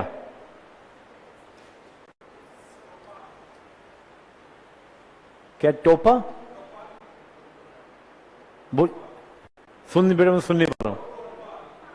हाँ लोग, अच्छा चलिए ये भी लिख लेते हैं लोकपाल। बेटा ये हम संस्थाओं में रख लेंगे, एक संस्थाओं में जहां पर हम लोग पढ़ेंगे वहां पे पढ़ लेंगे। बेटा एक मैं टॉपिक आपको बताऊंगा जो नया इश्यू चल रहा है, वो है बेटा राजनीति का पूंजीकरण।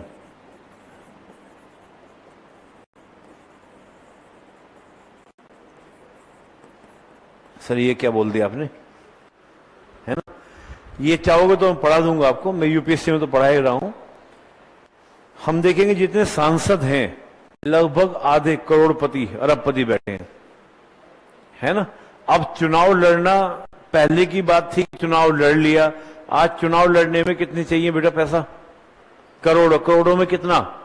2-4 करोड़ तो बेटा पंचायत में लगा देते हैं लोग, मैंने देखा है 2-4 करोड़ पंचायत में। तो अब जो डेमोक्रेसी की बात लोग करते हैं, तो क्या डेमोक्रेसी रह गया कि 50-100 करोड़ रुपए चुनाव में लग जा रहे हैं? आपको अजीब सा लग रहा है क्या? नहीं पता क्या राज्यसभा की सीटें कितने में बिक रही हैं, है ना? वहां बेटा इतने पैसे वाले लोग जो बैठे हैं, क्रिमिनल बैठे हैं जिनपे इतने केसेस हैं, तो ये भी तो एक विषय है भारतीय राजनीति का। आज कोई गरीब व्यक्ति चाहे राजनीति में रुचि रखता हो, अच्छा काम करने की तमन्ना हो, लेकिन चुनाव लड़ पाएगा क्या? पैसा नहीं है, कैसे लड़ेगा? टिकट ही नहीं मिलेगा। तो ये क्या हो गया बेटा, यहां भी इसका मतलब क्या हो रहा है कि पॉलिटिक्स का भी एक तरह पूंजीकरण कह लीजिए, या कॉर्पोरेट की तरह चल रही है पॉलिटिक्स अब। बोलो हाँ ना? जिसको चाहेंगे पैसे वाले लोग, नाम नहीं लूंगा बेटा, उसको फंड करेंगे, और फंड करेगा वो पार्टी आ जाएगी, फिर वो पार्टी उनके हितों को साधेगी। तो हम ये भी कह सकते हैं कि पॉलिटिक्स का क्या हो गया है, कॉर्पोरेटाइजेशन हो चुका है। बोलो है ना? एक कॉर्पोरेट की तरह चल रही है। भाई कोई व्यक्ति 100 करोड़ रुपए चुनाव में लड़के अगर चुनाव जीत गया, तो वो 100 करोड़ कहां से निकालेगा? यही से निकालेगा ना। तो करप्शन तो ऑलरेडी हम लोग बढ़ावा दे रहे हैं, तो उनको क्यों कह देना? बोलो हाँ कि ना? एक मुद्दा है या नहीं ये मुद्दा? इसको बेटा हम हाथों हाथ यहीं पे समझ लेंगे थोड़ा सा, है ना? इसको भी जानेंगे पूरा। फिर मैं थोड़ा सा बेटा यहां भी बता दूंगा कि आपको मध्यम वर्ग का रोल क्या है पॉलिटिक्स में, कुलीन वर्ग जिसको हम उच्च वर्ग बोलते हैं, और जो बेटा निचला तबका है जिसके लिए क्या चल रहा है, फ्री फ्री फ्री, है ना? क्या बोलते हैं इसको? फ्रीज। वो क्या मुद्दा है? मिडिल क्लास का मुद्दा क्या है पॉलिटिक्स में, है ना? क्योंकि अब ये भी बेटा नया मुद्दा आ गया है भारतीय राजनीति में। अब धर्म राजनीति तो है ही, धर्म जाति ये तो मुद्दे हैं ही, क्षेत्र मुद्दे हैं ही, लेकिन अब ये भी नया मुद्दा है। वो तो है ना? हाँ कि नहीं? क्योंकि कुछ पार्टियां आ गई हैं ऐसा जो फ्री फ्री में बांटकर वोट ले रही हैं। फ्री फ्री में बांट के क्या करें बेटा? वोट ले रही हैं। बोलो हाँ है ना? उसको भी देखना है। चलिए, तो ये बेटा हम राजनीतिक गत्यात्मकता यानी कि पॉलिटिकल डायनेमिक्स में हम लोग पढ़ेंगे। ओके, चलिए। और कोई टॉपिक हो तो आप मुझे बता देना। मैंने जो आपका सिलेबस देखा, जो मैंने स्टडी किया है, या पिछले सालों के जो क्वेश्चन थे उनके आधार पर बेटा मैंने बता दिया। कुछ संस्थाओं का जिक्र हम जरूर कर लेंगे, है ना? कुछ इंस्टीट्यूशंस का जिक्र हम लोग जरूर कर लेंगे। कौन कौन से इंस्टीट्यूशंस? जैसे कैग है, उसके बारे में बात कर लेंगे थोड़ा सा। निर्वाचन आयोग तो आपका हो ही गया, है ना? और बताइए। नीति आयोग तो बेटा करना ही करना है ना? यूपीएससी की बात कर लेंगे थोड़ा सा, पीएससी की बात कर लेंगे, और क्या बेटा? फाइनेंस कमीशन की बात कर लेंगे। तो बेटा देखो थोड़ा सा ध्यान ये रखना कि जितने भी हैं हम कॉन्स्टिट्यूशनल कमीशंस की बात कर लेंगे, है ना? कॉन्स्टिट्यूशन जो कमीशंस हैं, यानी कि जिनको संवैधानिक आयोग जो हैं, जिनका संविधान में जिक्र है, उनको पढ़ लेंगे बस हल्का सा, ठीक है ना? क्वेश्चन जहां से आएगा बेटा वहीं से पढ़ना है, क्योंकि ये एरिया इतना सारा है, इतना ही बहुत है बेटा। अभी जो मैंने आपको सिलेबस लिखवा दिया ना बेटा, ये बहुत बड़ा सिलेबस है, कम नहीं है, ठीक है ना? ये बेटा प्री में बन जाते हैं इनसे क्वेश्चन, लेकिन थोड़ा सा देख लेंगे। जैसे कैग को मुनीम नहीं कहा जाता, है ना? कैग का रोल